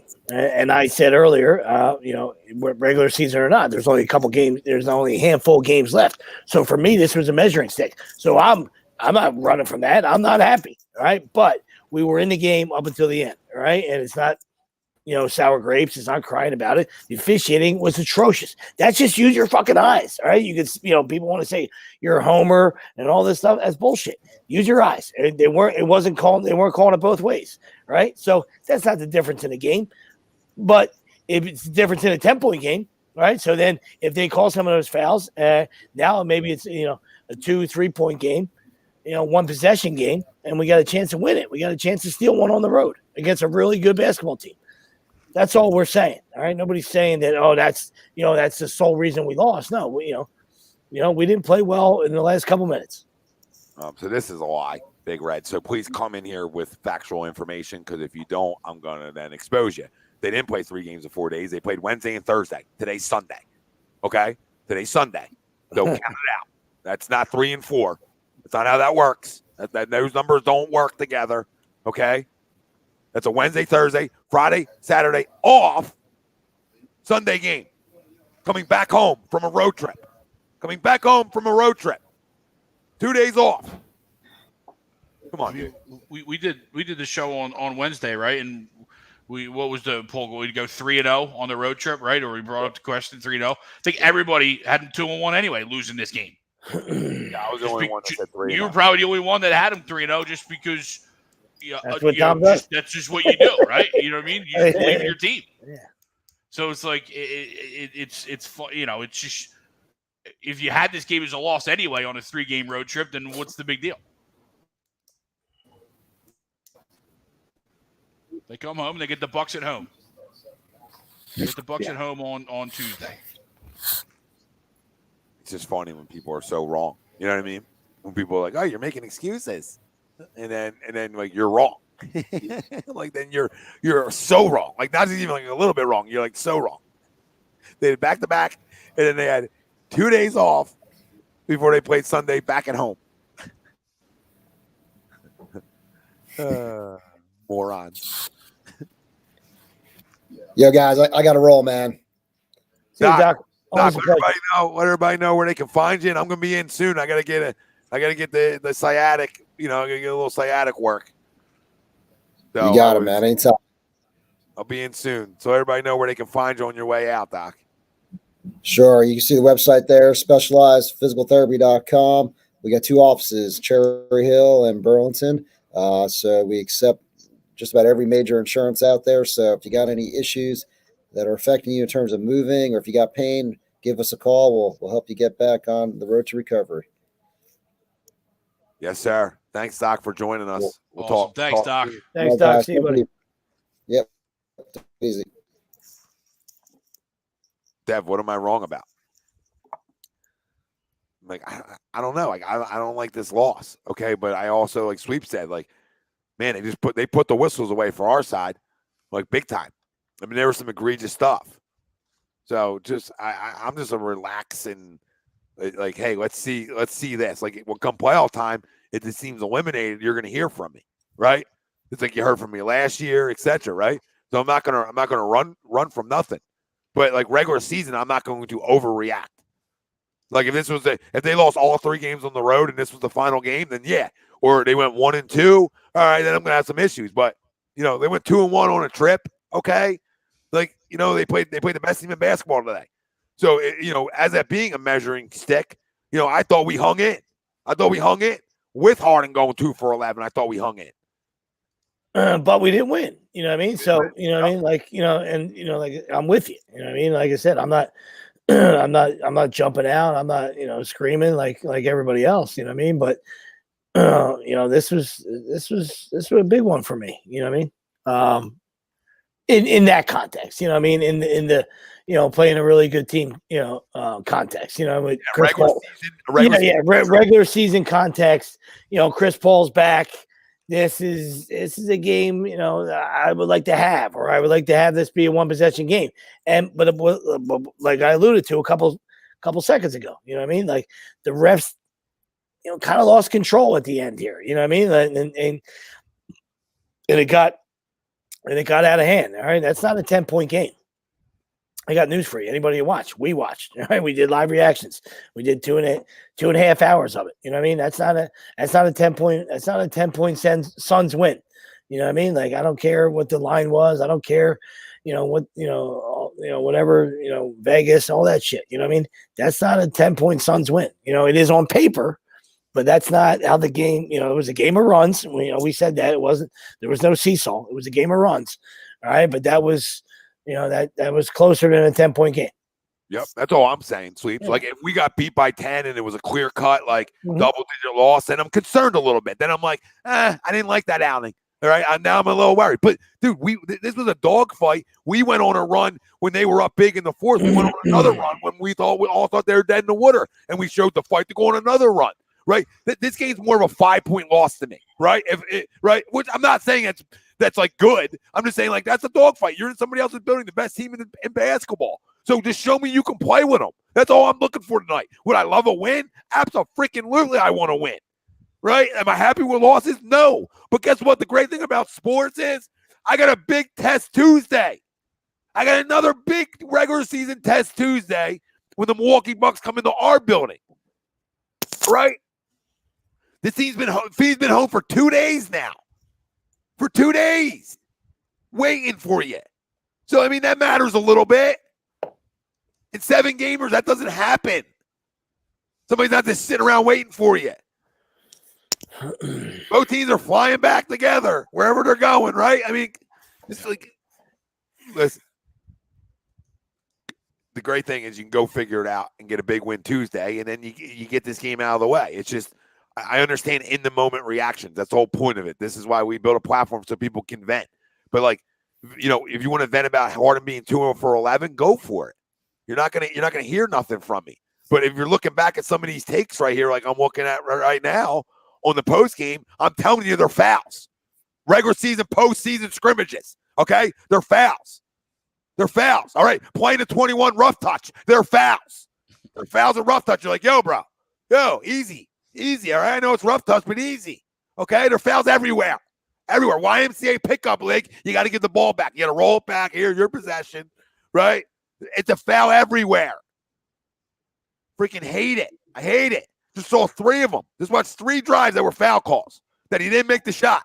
So part of the 2 for 11 is I'm not getting calls on 3 of my shots. Still didn't shoot the ball well tonight. But guess what? He shot the lights out against the Clippers. So like, I mean, we expect like he's not the James Harden of old either. Like Joel's gonna go off every night. You know what I mean? And there's gonna be there'll be a little speed bump once in a while for Joel Embiid, right? Right, guys? Like there's a once in a while speed bump. But because he's in the prime of his career, right, he doesn't have many down nights. James Harden is no longer in the prime of his career. But instead of looking at just one thing, can you see that can you guys, not you guys, but can the people out there like realize that he really tremendously helps his basketball team and still demands a lot of respect out there because he can go for a 15-point quarter on your ass? Okay? Like, is he the same player? No. But he didn't drop off the cliff like it's the end. I saw enough through his 14 games to still say, yo, this guy still got something in the tank, though. Something in the tank. Yeah, like, I mean, it all goes back to what hand we were dealt. And that's all. So you can have any opinion you want. Like you said, Greg has took the stance. You know what I mean? Appreciate having him on tonight. Appreciate him. Glad he watched for the first time in fucking 4 weeks. You know what I mean? Like, you know what I mean? I've been sucked into this a lot recently. I don't like it. But you can have that opinion, man, and that's okay. Like but it's the hand we were dealt. You know what I mean? Like, would I love to have Damian Lillard? Yes, I know he's hurt now, but I'm saying hypothetically, like if we had a choice, if I had my choice of the trades, yeah, give me Dame time all day. You know what I mean? Like that's the trade I would have made. You know, but when the 11th hour came and we're sitting there with a guy that's never going to play, and then obviously is banged up now. You know what I mean? At the end of the day, it was Harden for fucking not Steph Curry. Seth Curry, a son-in-law, and Andre Drummond. Come on, dude. It's a no fucking brainer. So what we like to do to play better? Absolutely. Like, I mean, we like the guy to shoot better. Yes, absolutely. Does he have hateable qualities for guys like Greg and myself and and Wills? Yeah, he's he's. Well, hold on, don't leave me out of there because no. I'm not like people get mistaken. I'm not like Team Harden. Like you guys done enough shows with me. We talked James Harden enough before he was in Philly. So like I'm just calling it like, hey, I've been able to watch him and I've been able to see like I don't think he's a mutt. Like, when he struggles, like, okay, you can be like, oh, all right, mutt. I still think he's like, he tries to get guys involved, all right? He does other things. Like I don't know. He's not freaking perfect. I don't know. No, of course. Nobody's asking him to be. You know what I mean? Like, we just have to, like.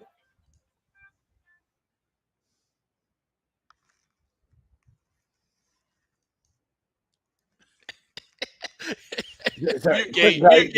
Yeah, guys.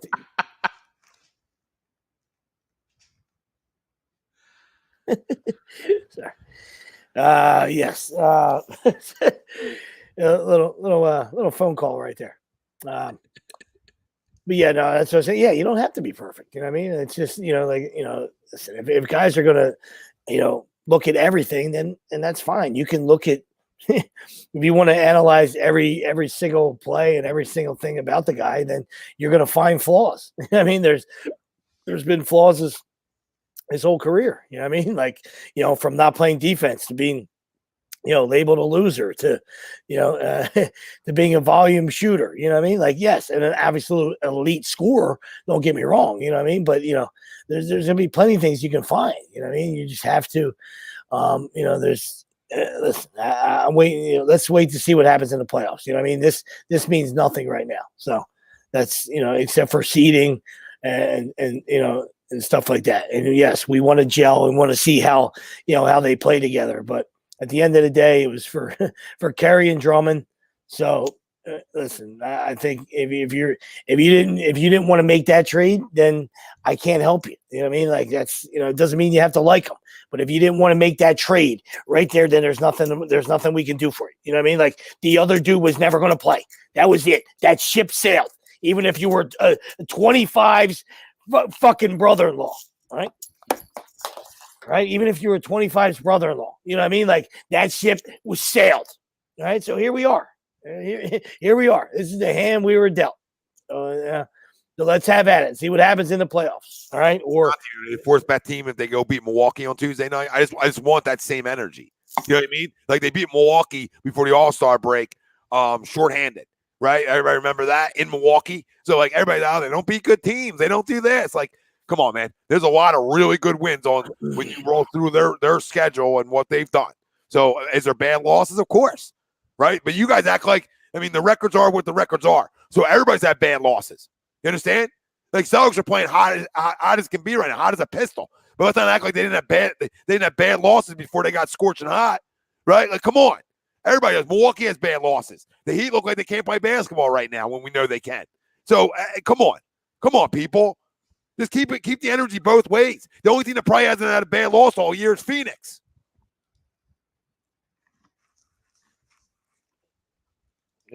And they probably do it if you dissect it, right? You know what I mean? Like, it's the NBA. You're gonna get beat on any given night by any given reason, right? You know what I mean? Like, it's just what it is. Look, I understand overreaction if you lost to a team that's inferior to you tonight. You know what I mean? Like, if you lost to the Clippers, I understand people coming firing. You lose to the Lakers, I understand people coming firing.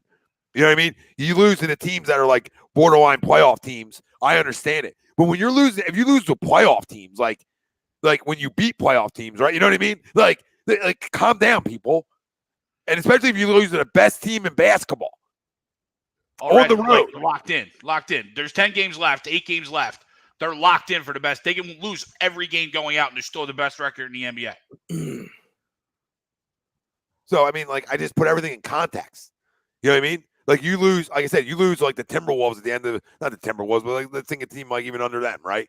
You lose to a team that like is just nowhere, can't even hold your jock strap, then I'm going to start roasting everybody. There's problems in this game. Like I put my issues on them not continuing to feed Tobias Harris in the second half. Big issue. He was non-existent. That was your hottest player in the first, outside of Joe. That was your hottest player. So it should become the Joe and Tobias show then. Because you have the option that one or two guys is going to be hot every given night because you have 4 options. Not a lot of teams have that firepower. So now it becomes on coaching. It becomes on players to feel that out, right, guys? And as players, you need to know, hey, Tobias has a hot hand. I got to feed him, right? Or Joe's got the hot hand. I got to feed him. Or like against the Clippers, James has a hot hand. I got to feed him, right? Or Tyrese has a hot hand. I got to feed him.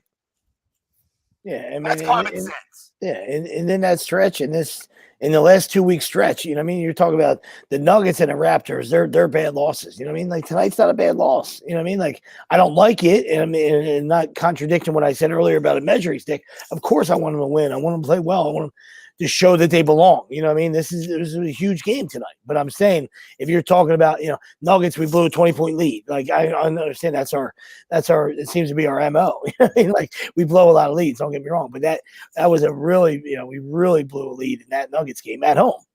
And then we know how the Raptors game ended. You know what I mean? With the, another referees decided that, to put their stamp on that, the ending of that game. You know what I mean? Yeah, exactly. I just, and Mark saying this team is a contender. One loss to the best team in the league shouldn't change anyone's opinion on this team. We were in it the whole time. Yeah, I mean, they're absolutely a contender. Now, did they get to where we want them to get to? I don't know. I don't have that crystal ball. But, I'll bet on them. You know what I mean? I'd bet on them to be able to get to an Eastern Conference final.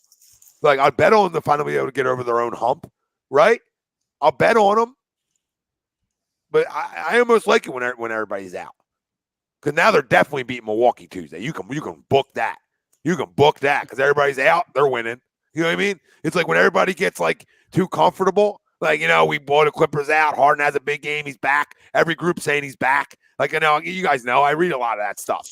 Everybody, the whole country had him back. He was back. Now he stinks. Now he can't play basketball again. That's how quick of the reactions change. And I understand that's sports. That's living in the moment, right? And I live in the moment. I'm a moment liver. He didn't play good enough tonight, but he doesn't stink. It's not like he can't play anymore. Has there been games where he's like, oh man, that's a rough one from him? Yeah. And has there been games he's been really, really good? Yeah.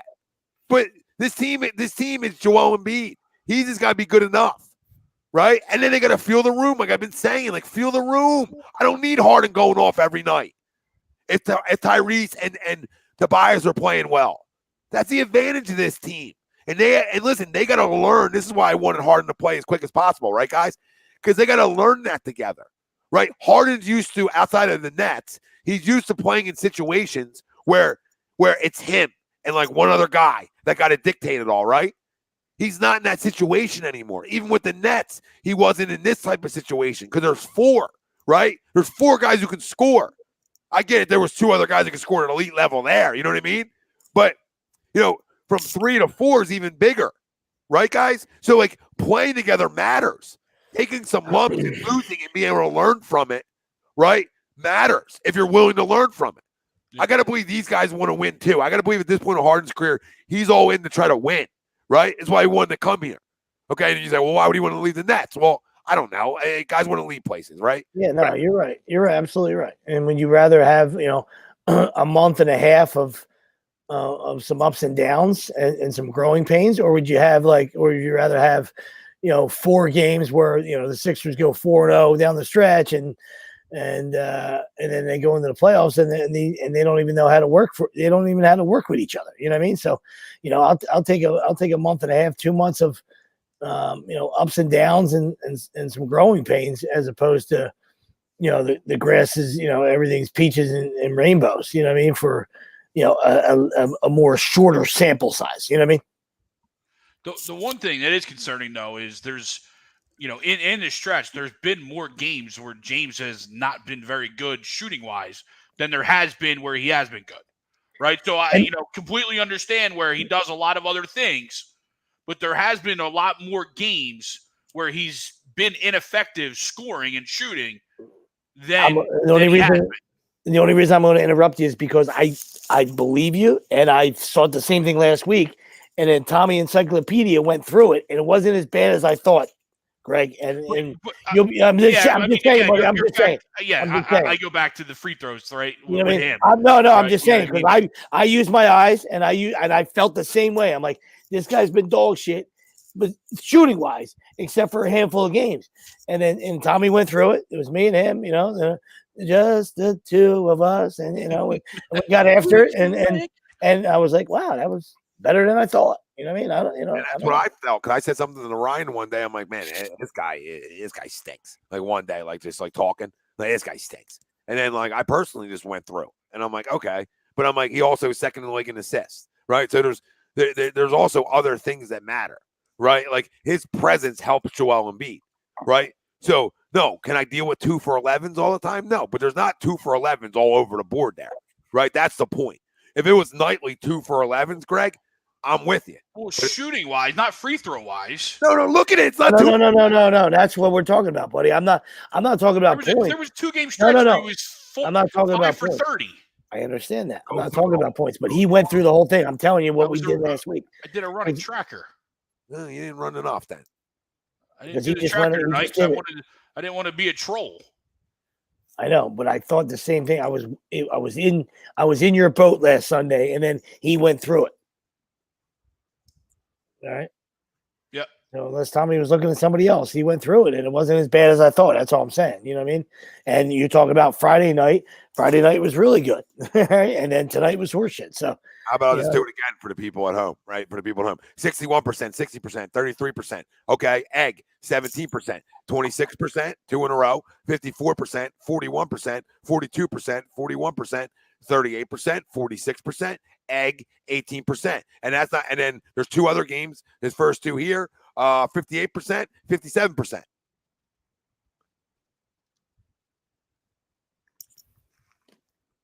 Is that atrocious? Or is that a couple eggs? No, it's a couple eggs. It feels worse. No, it does. It does because of Worse just because I hate them. And that's kind of why we went through it, because I feel it. I felt it was worse. You know what I mean? Like that's why I call him Jimmy, and I still am until you know what I mean. Until it's until we get to the finals. So last 10, right? He's played in 9, 36% from the field, 28% from 3. So It's not good, but 9 assists, 7.5 boards through those 10 too. Not taking away from it. You know what I mean? I'm just trying to slow people down that I didn't expect to get the Harden from Houston. I just expected to get a damn good basketball player that's going to help my basketball team win. I know I joked about Kobe, Shaq Light. It was more because of the situation. It's more because of the fit, right? More than Harden's Kobe, right? And so it's more of that. But it's dude, I mean, it's a perfect marriage with each other, right? He just needs to be a little bit more consistent. And they just need to play together. I mean, nobody's talking about, and I don't want to keep running to this, but it is, were they 11-4 together, or is it 10-4? I need to know that what they are. They both didn't play in the Heat game, so maybe that's what you're. So 11-4 or 10-4 together. It's one of the two. I just don't remember which one it is. So I mean that doesn't matter to anybody in the chat. They played 14 games together or 15 games, whatever it is. All right. So I mean they're also got to grow a little bit. That's why it's important to play, at least 25 games before the postseason, because you can learn it. You can start to feel each other a little bit more. If everybody could just trade and go to the finals, everybody would. Nets didn't last year. I know James got hurt, but they didn't. You know what I'm saying? They didn't. Because it matters. I know Kyrie and KD pretty good together, but they also got to play together. You know what I mean? It's not just them two playing together. They got to play with 3 other guys on the court with them, right? And especially when you have 4 guys who can score a basketball, it makes it a little bit tougher. Now, if they were 4-10, listen, I'm panicking with everybody. I get it, guys. Another big game, but there wasn't other big games that he's played well in. We haven't beat any playoff teams when he's played well. I'm asking. Because it is every game you play against a good team. Dallas is a good team. He played well. You know what I mean? Come on. It's not just okay, you're talking about the great teams. Okay, I get you. I get that. I understand it. Is it concerning to me? Absolutely. But I'm going to stand by that if I'm going to cut a fucking net down, I'm going to cut a net down because of the big cheesesteak, because of the big tasty cake. No. And Joel Embiid. I'm going to believe if I'm going to cut a net down, it's because of him, and then the other guys just fit in. I just need enough. From other guys, right? I just need those guys to be 15 plus, and I can win a ton of basketball games. A ton. That doesn't give James an out. You know what I mean, guys? It doesn't give him an out. But how many points did he finish with tonight? 14? How many times is that happening? 14, 9, and 7. Ben gave us that. Couldn't even stretch the floor. Yeah, I mean, it's the 4th time he's been under 20 since he's been here. In how many games? Whatever. It's 14? Is it? I don't know. I'm asking you. 1, 2, 3, 4. He didn't play 2, right? Both Heat games. 14. 14 games. So they're 11-4. Or no, they're 10-4. since the arrival. Okay, and there's 4 games out of those 11 that he didn't go for 20. And the one was the one Miami lost. He didn't play, obviously. So yeah, 4 to 14. He's going for under 20. Did we lose all 4 of those games? No. I was just asking. No, it was the win against the Bulls. He had 16. Loss against Brooklyn. Loss against Toronto. 3 out of the 4 we lost. And then lost, and then today. Yeah, I don't think that's going to happen. Listen, he's shooting 41% from the field this year. All right, he's shooting 33% from 3. I just don't think he's done. Like, I just don't think he's done. And I got to factor this in, right? A little bit, right? And you guys can take this or leave it. Like, I'm not. This isn't gospel, right? This is just me thinking too. Just like veteran, right? They all know what the regular season is in the NBA anymore, right? And this is a big game. So it has nothing to do with tonight. This is just talking in general, right? You know what I mean? They all understand like what the regular season is, right? Yeah, you're trying to win games, but part of it's like trying to coast your body and get your body ready for what's coming. And I'm not saying he's coasting or any of that, but like if this, when the playoffs start, is when it matters. So if this continues in the playoffs, Greg, I'm right with you guys yelling. I'm telling you, I'm right there. I promise everybody. I'm right there if I get 2 for 11s and I get struggle buses and it comes up me losing a basketball game, right? I'm right there yelling. I just can't yell and scream in the regular season right now. I can't. I can be concerned. I can be like, man, I don't love it. I don't love it because there's been nights where I'm like, a little muddish. Right? Absolutely, because you can't. Lights really turn on. I'm gonna tell. It's gonna. Well, and that's what I was gonna say to you. I was like, you also can't turn the switch either. So I know what you're saying, and that's what you're saying. If it was more of like, and to way we felt, like me and Greg, and that's why we had you go through the numbers, is because it feels like it's been more than 90% of the time that he's been here that he hasn't shot well. You know what I mean? That's what it's felt like. All right. And it's obviously not the case. You know what I mean? So, like you said, when the lights turn on, we'll see. You know what I mean? We'll see when it's winning time. Can he win? And obviously this is the big cheesesteaks team. You know what I mean? That's well documented. You know what I mean? But we're gonna need this guy to win some games in the playoffs too. You know what I mean? Like, we're gonna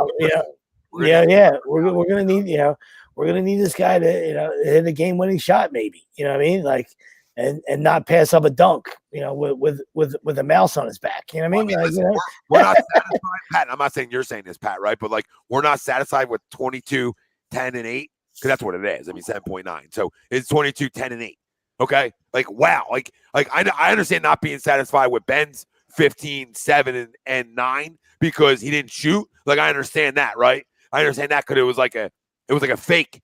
The points were like fake. Everything else was real, but the points were fake, right? Come on. That's what the guy's averaging this year. So, like, everybody's saying he's done, like, 22, 7, and 8. Like, that's not – I'm not sad. If I get that nightly in the postseason, this team's going to the NBA Finals. Like it or not. Like, I'm not saying I'm getting that nightly. I'm just making a fact for people. If that comes nightly in the postseason, 22, 10, and 8, I'll see you all against Phoenix again. If it did, right? I'm not saying it's no, but I understand we're like, because I'm that guy, right? I'm that guy that's not satisfied with that because that's not James Harden, right? You know what I mean? Like that's half James Harden, right? That's the 38-year-old half James Harden who doesn't have a hamstring anymore, right? You know what I mean? Like when you traded for James Harden, I understand that hand we were dealt, but when you traded for James Harden, you're getting James Harden. You were getting a facilitator, right? You know what I mean? Like.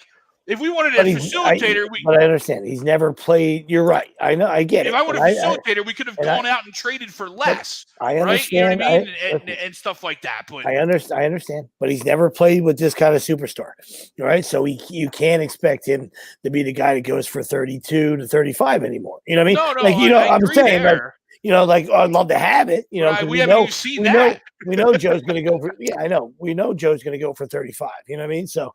I'd love to have you have a night where you go for 32, and that's a sick combo. You know what I mean? So I understand the concerns. I just always, for me, I always circle back to what I said 5 minutes ago. Doesn't mean that I know what the fuck I'm talking about. I'm just actually spitting facts in the sense where this is the last hand we had. You know what I mean? Unless we went into the off season. You know what I mean? Like this is the hand we had. You know what I mean? So you didn't want what the Kings.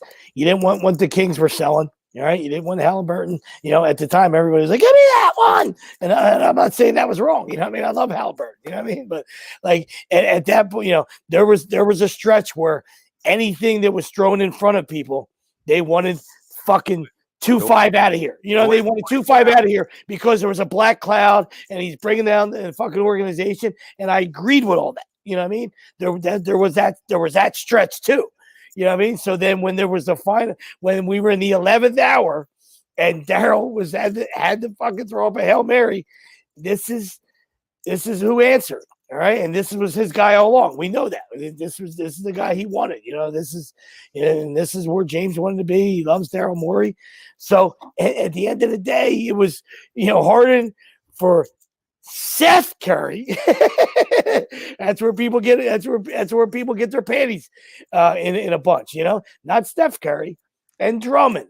So here we are, buddy. Like, you'll take that 10 times out of 10. Right? I'm sorry. And you can, Greg hates Harden, right? Yeah, but and I'm not a huge Harden guy, but you'll take that trade 10 times out of 10 for those two guys. Well, that's what it came down to. Right? Because the other guy was non-existent. He's not even a factor in this trade because he took his ball and left. He acted like a little fucking pussy. He took his ball and left, and he turns out to be injured. So he was never going to play. He was never going to play for the Sixers anymore. Anthony, are you okay? No. Have you seen some of his takes on Facebook? If he can have his 37 points and a regular season MVP award, but at the end of the day, he won't win shit as long as an offense runs through him. Okay, listen, maybe I could wrap my head around the beginning there, right? Maybe I could be like, okay, and you know what I mean? Like, maybe you got a point. And then you go on to say he's too slow and unathletic to lead a team to a deep playoff run. So that means you just don't watch. You're telling me that dude at 7'1", 260, 280, whatever he is, right? It's not athletic and he's too slow. Oh man, that's a tough take. That's a tough take. Harden is not the problem. Okay, this is tough take city. This is tough take city. Did I get with you people? Are you guys okay? Like, this is what's going on after a loss. Like, he's too slow and unathletic. Have you seen the guy play? The guy does Kobe fadeaways. All right, the guy in a Steph Curry. That's part of the plan. Well, that's the Ben side. That's the Ben side guys that are now they can't wait for the failure to come because they want to be able to chirp, right? Because, like I said, there was that divide. There was that divide. Once again, there was you got to trade one of them. They can't play together. You know what I mean? Better trade Joe because he's always hurt. He's eating Chick-fil-A. You know what I mean? Like, that's what you got. That's the split you got. And obviously, Anthony was a Simmons guy. Pat, that's what I agree with, Pat.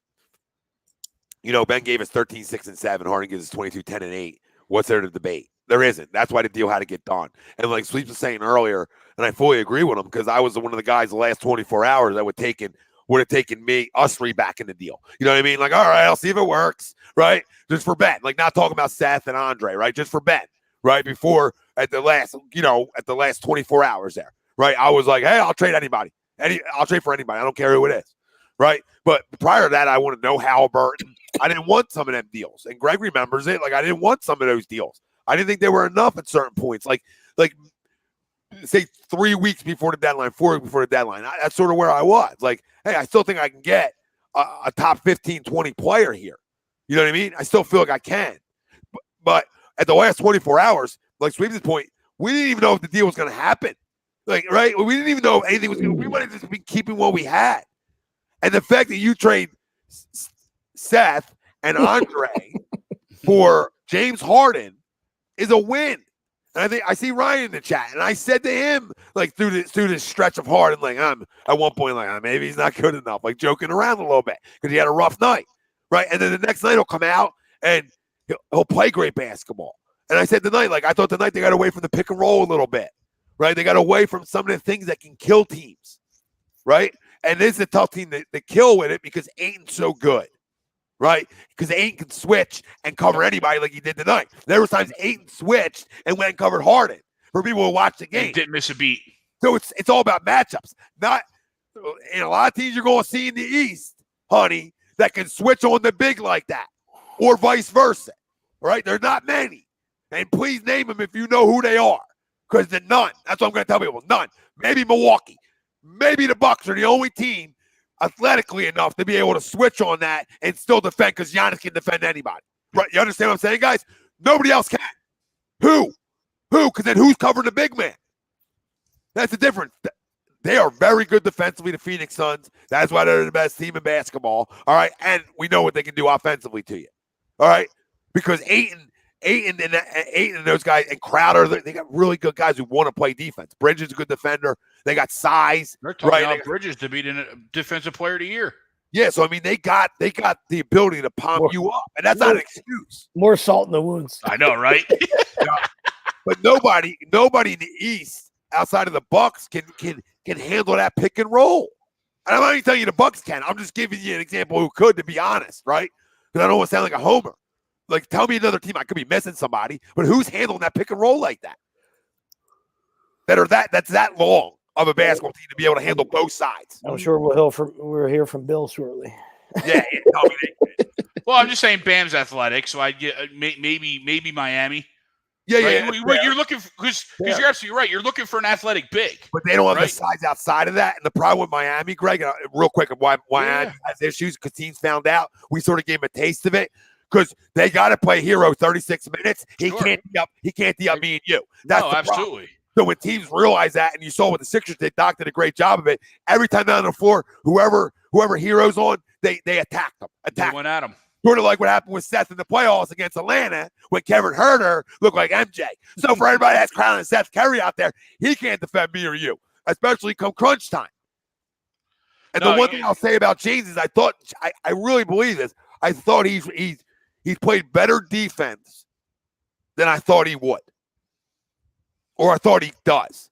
I've seen him get hands in faces and all. Like, you know what I mean? Like, I feel like I'm not telling you he's an all defensive guy. I'm just telling you from people who call him a mutt, he's more in the middle. Right? Because I've seen him mutt at times, but I've also seen him play tough defense. So I want to give him both sides of it. Like, yeah, is there mutt times? Sure. But is there times where he's closing out and he's doing those things? Yes. And he doesn't really have a choice because when you're not shooting well, you better do something. You know what I mean? Like those years in Houston when you were lights out, you can go to strip clubs and you can fucking loaf on defense. You know what I mean? You ain't going to win anything, but you can do that. I mean, you come here, you throw up 2 11s, you better fucking pull up your shorts and get in somebody's face. You know what I mean? Because we know, we know this fan base. they're going to eat you up. You better do something right. Come on, bro. Anthony, name a big man that doesn't jog up and down the court. I can't. With 8 games left in the regular season. Yeah, he played the most minutes he's ever played in his life, and now dude's been healthy. Like, come on. I got to boil my nose, guys, for the 90th time. So give me one. But no, I mean it's. But Tommy, I mean, I know you're off right now, but you did talk about it earlier, and it does bode well, right? We're here at the end of the year. And it's not an excuse, but these guys are training their bodies to get ready for the playoff run, where they are going to be playing every other game or every other day, as opposed to having some off days where you're, like the Suns were off 2 days. Those are gone, right? In 2 weeks, you're going to be every other day playing a game, right? So gracefully jogs up. I'm glad that in game 80, or what do we got, 8 games left? I'm glad in game 76 or 75 that he's gracefully jogging up the floor at all and not on the bench. Yeah. And I had a good thing to say back, and now I'm drawing a blank. Go back to what you said first, because I had something about getting their bodies in tune for the playoff run. Every time Joel Embiid plays over 36 minutes and is playing consistent basketball is a win come postseason time. And I'll stress this to the day I fucking die. All right, when it comes to Joel Embiid. right? He's never played this many minutes. So when playoff time came and he had to run those types of minutes and he had to play every game, what started to happen? Turnovers late in fourth quarters, right? Looking like a dog on a hardwood floor, right? Because with tiredness comes lack of focus. We've all ran before and been like, whoa, a little lightheaded here, right? And I'm not saying that, but I'm just saying, like, here. What comes with bad decision making a lot of times is tiredness. Yes. Right? In basketball terms, like late in fourth quarters, like the most conditioned guys are the ones that are sort of better. Now he's conditioned to be able to handle a full NBA season. I got to believe he has his best postseason to date. And Chad, nobody's underestimating Seth Curry's shooting. We had him on the team last year too. We lost to the Hawks, so we're well aware of what Seth can do and can't do. You know what I mean? And I guess if you say D's up harder, I guess maybe I don't know. That's debatable too. But he might try harder. Would we like to still have him? Yeah, I mean, we didn't want to trade him. You know what I mean? That's one. The Nets wanted him. You know what I mean? So that was part of the That's part of that was part of the deal. You know what I mean? So if you're telling me, am I going to cry over Seth Curry not being here? I'm not going to do it. You know what I mean? Like Seth Curry and Andre Drummond for James Harden. You do it 10 out of 10. If you're not, then you're fucking lying or you're a fucking hater. That's it. It's the bottom line. All right, we're a better basketball team with Jimmy Harden than those two guys. You know what I mean? Like, now, what is that going to get us? I don't know. I don't have a fucking crystal ball. I don't know. I know the expectations are through the roof, right? And we knew that. Oh, Harden's here we go. You know what I mean? So every night, every game is in this fucking, is in this bubble, and everything's is analyzed. Every play is analyzed. Everything that happens is analyzed. You know what I mean? So I understand that point. So before it was just like, all right, well, we got JoJo, he's the MVP, and we got some other pieces, and it's not going to be enough. You know what I mean? And like, let's just hope maybe Ben will reconcile and he'll come back and he'll save the day. And we all knew that was fucking not going to happen. Like, even if he wanted to, I mean, we saw, he played the last couple of years, and we can't get past the second round. So we knew what he was too. So this was our shot, and we'll see if it works out. Unrelated note, and then why I smirked, Kettle Marte signed a 5-year, $76 million extension with the Diamondbacks. Wow. Goodness gracious. You might want to pay Gallon. I mean, geez, crackers. Come on. 76 middle for Kettle Marte. Like Kettle, but it's a lot of money for a team that usually doesn't spend money.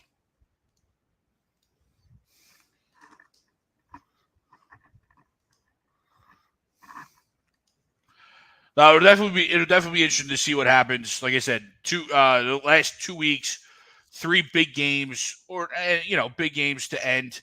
You got Milwaukee, you got Cleveland, and you got Toronto. Right, those are the 3 teams, the playoff game teams that you have left. We'll see how we go. Tuesday is the next game, and that's the Bucks at home. So that hopefully we bounce back and we get a win. We get a win there on Tuesday, and some of these concerns get answered or at least go away for now. Don't ever tell me, Chad, that Seth Curry opens up the floor more than James Harden. Just please stop. Just fucking stop it. Stop it. That's the most asinine comment of all time, and I like Seth. And his own fucking father-in-law will tell you that's not true. All right? I mean, Jesus, God, his own father would tell you that's not true. His brother probably would too. Who demands more respect on a basketball court, Chad? Seth Curry or James Harden? And if you think for a minute Seth Curry does, you're freaking out of your mind. Out of your mind. And don't give me percentages. Don't give me none of that. Give me who do people respect more? Shit. On the pick and roll? On the pick and fucking roll? Stop. Are you kidding me, Chad? Oh, my God. We got to do our crumbs, and Chad might be. Yeah, let's go. It's quick Phillies note, though. Been a good 19 show. 2 quick Phillies notes, and we'll get out of here too. All right, real quick Phillies notes. Good to see former number 1 pick Mickey Moniak hit 3 home runs in 3 days. I know it's spring, but I'll still take it. I'll still take it as like, okay, it's better than you going 0 for 2 and 0 for 3. I mean, it's a sign of maybe you growing into it.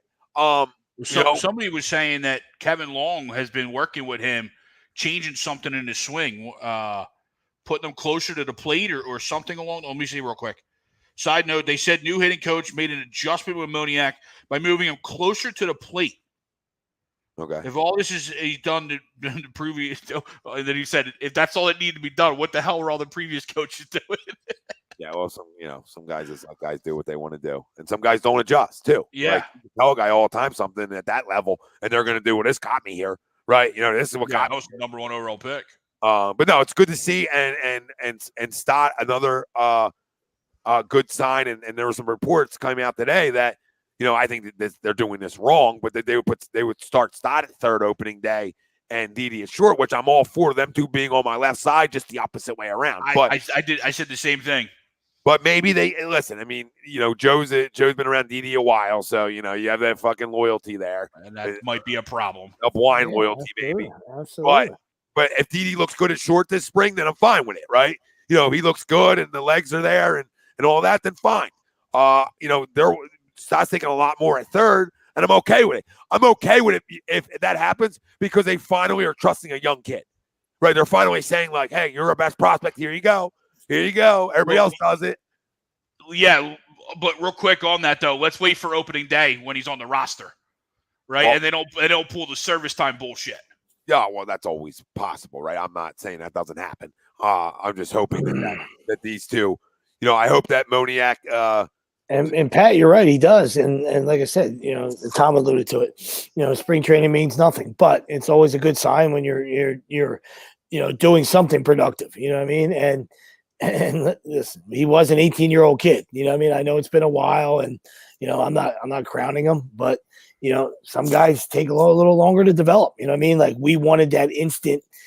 Phillies guys want that instant Braves success. You know what I mean? Like when hey, where's Lawrence, right? Yeah. Can a guy come up at 19 and be Acuna and be Freddie Freeman and be Ozzie Albies? I get it. You know what I mean? So you understand that frustration. You know what I mean? But I can't imagine that Moniak's more than 24, right? 23? 23 sweep. Yeah, 23. He's 23 years old. So, what I mean? Like 5 at this point, then you're like, all right. Yeah. He's 23. So once again, no excuses. I'm not an excuse guy. You know what I mean? Like you can either play or you can't play. But some guys, take a little longer to develop the pro ball. You know what I mean? Especially hitters. Like pitchers should always come out early. I always said that. You only got a certain amount of bullets in that arm. You know what I mean? But I think hitters, and I would tell my hitters, you know what I mean? I don't like seeing guys, if you had to turn down $1 million, I don't want to be that guy to tell you that either. But if you're just a mid-range guy, go play 3 years of college ball and go get seasoned and then come out as a 21-year-old hitter. And then you're ready to make that impact on the big league club. Yeah. Some guys need seasoning, right? Like you talk about a guy like that. I mean, some guys can come in 19 years old and light the world on fire. Some guys need to grow into that adult body a little bit, get stronger, and listen, be able to see big league sliders and big league curveballs. Yeah. I mean, that's the reason I didn't like the pick. I did not like the kid's tools. I just thought he was kind of, like I said, I thought he was kind of weak and smaller. On the smaller side, he was weak. You know what I mean? He didn't scream, number 1 pick to me. You know what I mean? But if you had a plan to stash him, not saying the Phillies, I don't think they know what they're doing. You know what I mean? They had a plan. It didn't work out. I don't think the front office. They had a plan, but it didn't work out. Yeah, I don't think the front office knows what the fuck you're talking about. But if hypothetically, if they had a plan to say, hey, let's stash this guy for a couple years and let him get stronger and see if he develops, he grows into his body and he becomes, and see if he can become a pro hitter. You know what I mean? I don't think they thought that, but let's see. Hopefully he competes for the starting job. Because he has service. Wide open. He has service time, so it's not like they're going to hold him back if he has a good spring, and that's the positive, right? Like you don't got to worry about him getting held back because they want him to be able to play. They're begging for a center fielder to be able to play, and him and Verling wouldn't be the worst thing. It's better than if he plays well, better than him than Verling in a double, right? I'd rather have Moniak in my left-handed stick because my number 1 pick actually figures it out, right? And then steals the job from Verling, right, or whatever, right? But And the stock thing's going to be interesting to see how that pans out. And if that pans out, do they trade Alec Baum? Do they, what direction do they go there? So a lot of interesting things coming up with the Phillies. But exciting to be talking about Phillies with a lot of optimism, right? Yeah, he looked lost again yesterday. Jeez. So Alec. It was like he swung at that. One of his last at bats, he swung at that bad curveball, and it was way late. And then watched the cock shot just come right down the pike for strike 3. It's like, dude, you can't even hit the fastball. But some good things is I feel like he's a pro hitter though. I just still feel like I hope. But Reese has made hard contact a couple times. I know he hit the bomb, but his other outs were hard, which is nice. And yesterday was Eflin's first game back or first time off the mound since his knee injury, and he threw well. He threw well for 2 innings. Yeah. Now, you were talking about spring training and not mattering. I hope our bullpen could throw strikes because that was atrocious yesterday. Whatever bunch of guys that aren't going to be on the team, I thought. There was a bunch of low numbers there in there too. One of them, Connor Brogdon. Yeah. That's the thing. Like, vice versa. Like, the only thing I'm going to take out of a spring is one of my young guys looking like he can play. Right, that's the most I can take out of it, That's all we have to judge, though, right? I mean, and them too, right? They too, right? Like they have to judge. Kind of Brogdon's not going to be a huge staple of this bullpen, though. Like I don't. In the last few years, but this isn't the last few years. They went out and got 3 guys. There's only 3 or 4 guys that are above him in the 7th, 8th, 9th inning roles. They're just it. Yeah, on most nights, I'll give you that. Yeah. I'm not saying he's never going to pitch, Greg. That's not what I'm saying. I was going to say, but there's going to be times where he's going to be in that role. I get it. I just can't. I can't. Like I said, I'm not trying to overreact to Mickey either. I'm just saying that's a good sign. That's it. Sure. Like, no, I get you. Yeah. As far as I can go. If it's 1 home run, I'm not going to come on here and say good sign. If it's 3 in 3 days, I'm going to say, hey, good sign. Good sign. Better than what we had. That's for damn sure. Now, Brogdon gets beat up all spring, right? And then I'm like, oh, okay. Yeah. Then I start to question, like Nola giving up 0-2 homers still, right? Then I'm like, oh, yeah, like I think the biggest, yeah, exactly. Spring training on both sides is for working things out. You know what I mean? Sure. So, hitters need about 70 at bats. I don't know, 70, 75 bats. They'll tell you the best hitters, in the game tell you, hey, listen, I need about 70, 75 bats in spring training. That's all. I don't care what I do. I just need that for my timing. You know what I mean? And, I don't know if they'll get there because of the whole lockout, you know what I mean? But that's what they need in a normal spring training. Nothing else, numbers don't mean anything. I know it's right. Nice. I know I'm not saying you're saying that. I know nice. I know it's nice to find barrels and all that good stuff. And then obviously from a pitching standpoint, control issues. All right. That's where you have a little, and that's something that you work out as well. You know what I mean? So, and then you might be getting lit up because if you're falling behind and then you gotta start grooving some fastballs and you're not in pitching shape yet either. And then you find yourself getting lit up as well. So it all stems back to, timing for the hitters and then for the pitchers, right? Getting their command, all right? They're, getting their command and their feel for all their pitches. That's all. No, absolutely. Crumbs, boys? I'll go real quick. I got one crumb and then just a celebratory thing. We talked about it early. Tyronn Lue. I mean, just sour grapes. You got your ass kicked. Kawhi Leonard's out for the year. You should be a head coach anyway. You were LeBron's puppet, and then you want to say that, without free throws, these 2 guys wouldn't be top scorers in the league. All right, that's just like taking anything out of all sports. You know what I mean? Like free throws are part of the fucking sport. All right, shut your fucking mouth. You're an idiot. And my anti-Crum, congratulations to Jay Wright, probably the best, college coach in the game right now. And just what he does at Villanova is just fucking basketball right now. Absolutely incredible. And, tip of the cap to him. It's just awesome. It's just awesome to watch. And, the guy doesn't have NBA lottery picks, doesn't have, NBA all-stars at the next level. It just, he's just a system guy. And just, year in and year out continues to get it done. And it's just fantastic to watch. Yeah. Anything else you want to steal from me? Go ahead, Greg. Sweeps, you could go all of basketball right now. And I don't think there'd be an argument. There's not, I mean, it's incredible what he gets. Yeah. I mean, I mean, what we watched today and what we watched throughout the tournaments, I hate to keep harping on it, but just the officiating just in general is just absolutely terrible. And I don't know how to fix it, right? Baseball, you can at least, potentially talk about robots, right? Stuff like that. And that's terrible. But like, how do you fix it in the NBA and in college, right? Some of the biggest games are coming down. Like you said, we watched it today with the Sixers. I mean, that game was impacted by the officiating. Listen, officials are going to make bad calls, but when they're impacting games, and they're deciding the games by themselves, that's where it draws a line for me, and that's where it just gets atrocious.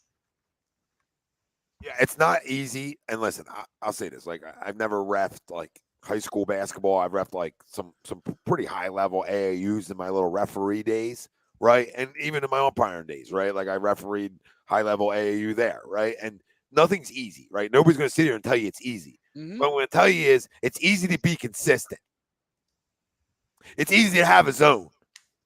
It's easy to say, hey, I call these style fouls. I call these style fouls. The other big part of basketball is just being in position to make the right calls, right? And with these guys, we were doing 2-man crews. These guys got fucking 4, all right? So you only got a little spot to worry about. So when you're missing stuff in your little bubble, that's a problem. Yeah. That's a problem, right? So, like, again, I'm not telling you it's an easy job. What I'm telling you is the more you do it, the game slows down for you. The more you do it, the more you get consistent with it. If you're actually good at it. And but the problem is, how many of these NBA referees, a great word, like a great saying Sweeps would like to use, are cheese dicks, right? They like have no feel for the game, even though they're in that role, or just nerds, right? How many nerds are refereeing? Because I feel like anybody who's played or has a true love for the game, right? That has a really true love for the game is going to be consistent because they understand the game. And I'm not saying everyone is, but if you have 1 or 2 guys on the court that are fucking tool bags and don't have a clue about sports, then what do you got? You're absolutely right. And I'm saying that's probably the biggest reason. Now you would say to me, Tom, well, why would anybody get an NBA refereeing if they didn't love the game? I don't know. I'd have to ask a couple guys. Those are the ones when I was coaching. Those are the ones that drove me up a wall when the guy out of position made the call for the guy that missed it right on position. Yep. Yeah, those are the ones that drive me wild. That's all we're saying in any sport. You know what I mean? When you make it about yourself, when you make it about you, right? That's when it's an issue. You know what I mean? Like when like, hey, look at me. You know what I mean? Like you should, the best of the best officials, the best umpires. They not only do they have a good relationship with players and coaches. You know what I mean? They go unheard. You know what I mean? Like you don't hear from them. You don't have to hear about them. You don't have to chirp at them, right? Because they're in total control on both sides. You know what I mean? And it's they might miss one, and then you'll get it back. They'll even it out for you. Because they have a feel for it. Like you say about your zone in baseball, like it's consistent, right? And then situational, right? Like I don't want. You might have a little extended zone, but then like you better not have an extended zone with 2 strikes, right? You know what I'm saying? Like so then like certain times, like I know people out there like these guys will have big zones, and then with 2 strikes they keep that gigantic zone. Well, come on, now you're killing the hitter. At least give the hitter a chance to play too, right? So then have a feel like what it's like to hit, right? You know what I'm saying, guys? Like then have a feel on what it's like to hit and say, I'm not talking about high school baseball, I'm talking more like travel world, right? Like then have a clue when there's 2 strikes, right? That hey, I'm still going to have a good zone. I might give you a half a ball outside, right, type deal, but I'm not going to have like a full ball outside. You know where I'm going with this. They just have a feel for like sports, and I don't think all these guys do. I mean, you look at a lot of referees and umpires out there today. These guys, a lot of dudes are just doing it for a paycheck. They have no clue. No clue. That's not saying they didn't play or anything. It's just saying they have no clue. No freaking clue. No clue. No, you're absolutely right. My crumb was going to be what Ty Lue said because it's ridiculous, and I could take Shaq's off his total and his 6 extra free throw made attempts throughout his career and take that off, and then where's that leave him, right? And I can start doing it to every player, and then where's it leave him? Where's it leave him? Where's it leave him? All right, Joe doesn't go to the line more than Giannis. So, I think people are just, they get caught up in stuff because I got my doors blown off. But I'll just go to crumbs or the guys after losses. I'll leave it there. We lose games and people are mad and I think they go overboard. Instead of just being like, man, tough loss. James didn't play well. All right, we gotta hope this team plays good Tuesday night, right? And like almost on to the next one in the regular season. Then like these regular season losses, like sticking with people, like You're you're 100% right. I mean, it's people can't control their emotions, not just in sports, in life. You know what I mean? That's why we have road rage and stuff like that. You know what I mean? It's uncalled for. You know what I mean? You know what I mean? Like we all get pissed. We all, you know what I mean? But like, they take it to that point. You know what I mean? That's to your point. Take it to that level. Yeah, like I'll be the first to tell you James struggled tonight, but I'm not going to be like, well, we can't get to an Eastern Conference Finals. We can't go to the NBA Finals anymore. Like that's where I'm at. Like if I'm there, then I'm just going to stop watching. Like if I have no belief, and this was other years I had belief they could do it, right? Like I'm not saying I didn't, right? And I think they believed they could, right? Maybe a little too young in certain spots, right? Joel being one of them. I think he's really mature too, which is important to winning, right? And he's at that age. This is why we wanted to make a deal, because he's at the age where it's like, dude, this is winning time now. If you're going to win them, right? This is winning time. You're 28. You're in the prime of your career. This is when guys win. So go ahead. You know what I mean? Go ahead. This is why we had to make the deal. We all talked about it all year. Like, we're going to waste an MVP type year out of Joel Embiid, right? Like, come on. So we're not trying to waste it, and it's still not good enough. So listen, guys, hate to lose. Back at it Tuesday night. News alert. We will have, so set your alerts. Become a follower or subscriber. Hit the damn like button. We'll have post games this week, starting this week after the game for Sixers. So Tuesday and Thursday, we'll have a little 20-minute post game for the family out there. And then once baseball season starts, we're going to be looking to mix in not only Sixers post games, but another crew working in some Phillies post games right off the jump. So got some things in the works for the family out there to bring you even more content than we already bring you at A2D. So appreciate everybody listening. Take you away from Michael Barkan. Trying to take you away. Trying to take you away from the suits. We're here to take right before we roll out. Who's in the national championship and who's cutting down the Nets? I'm gonna say UNC Nova again. Just for funsies. Duke, Kansas. I mean, even though I'm rooting the opposite. I'm rooting UNC Nova, but I think it's going to be Duke, Kansas. Yep, I just give you the rooting interest. I'm here to give you the rooting interest. I got Kansas cut them down. I'll I'll let Coach K get there. I'm not rooting for him to cut it down. Kansas as well. I hear it. Yeah, they're good. I mean, both are good. I mean, listen, all four are good. So, you got a great Final Four ahead of us. So, looking forward to that. Thank you, Jesse. Thank you, Don. It's been a great show. 3.5 hours. Holy smokes. Yeah. We just let it ride tonight. Giddy up. We had to tinkle for an hour. Later, Don. Good show, Wells. Profile Don. I'm just busted balls. Thank you, Don.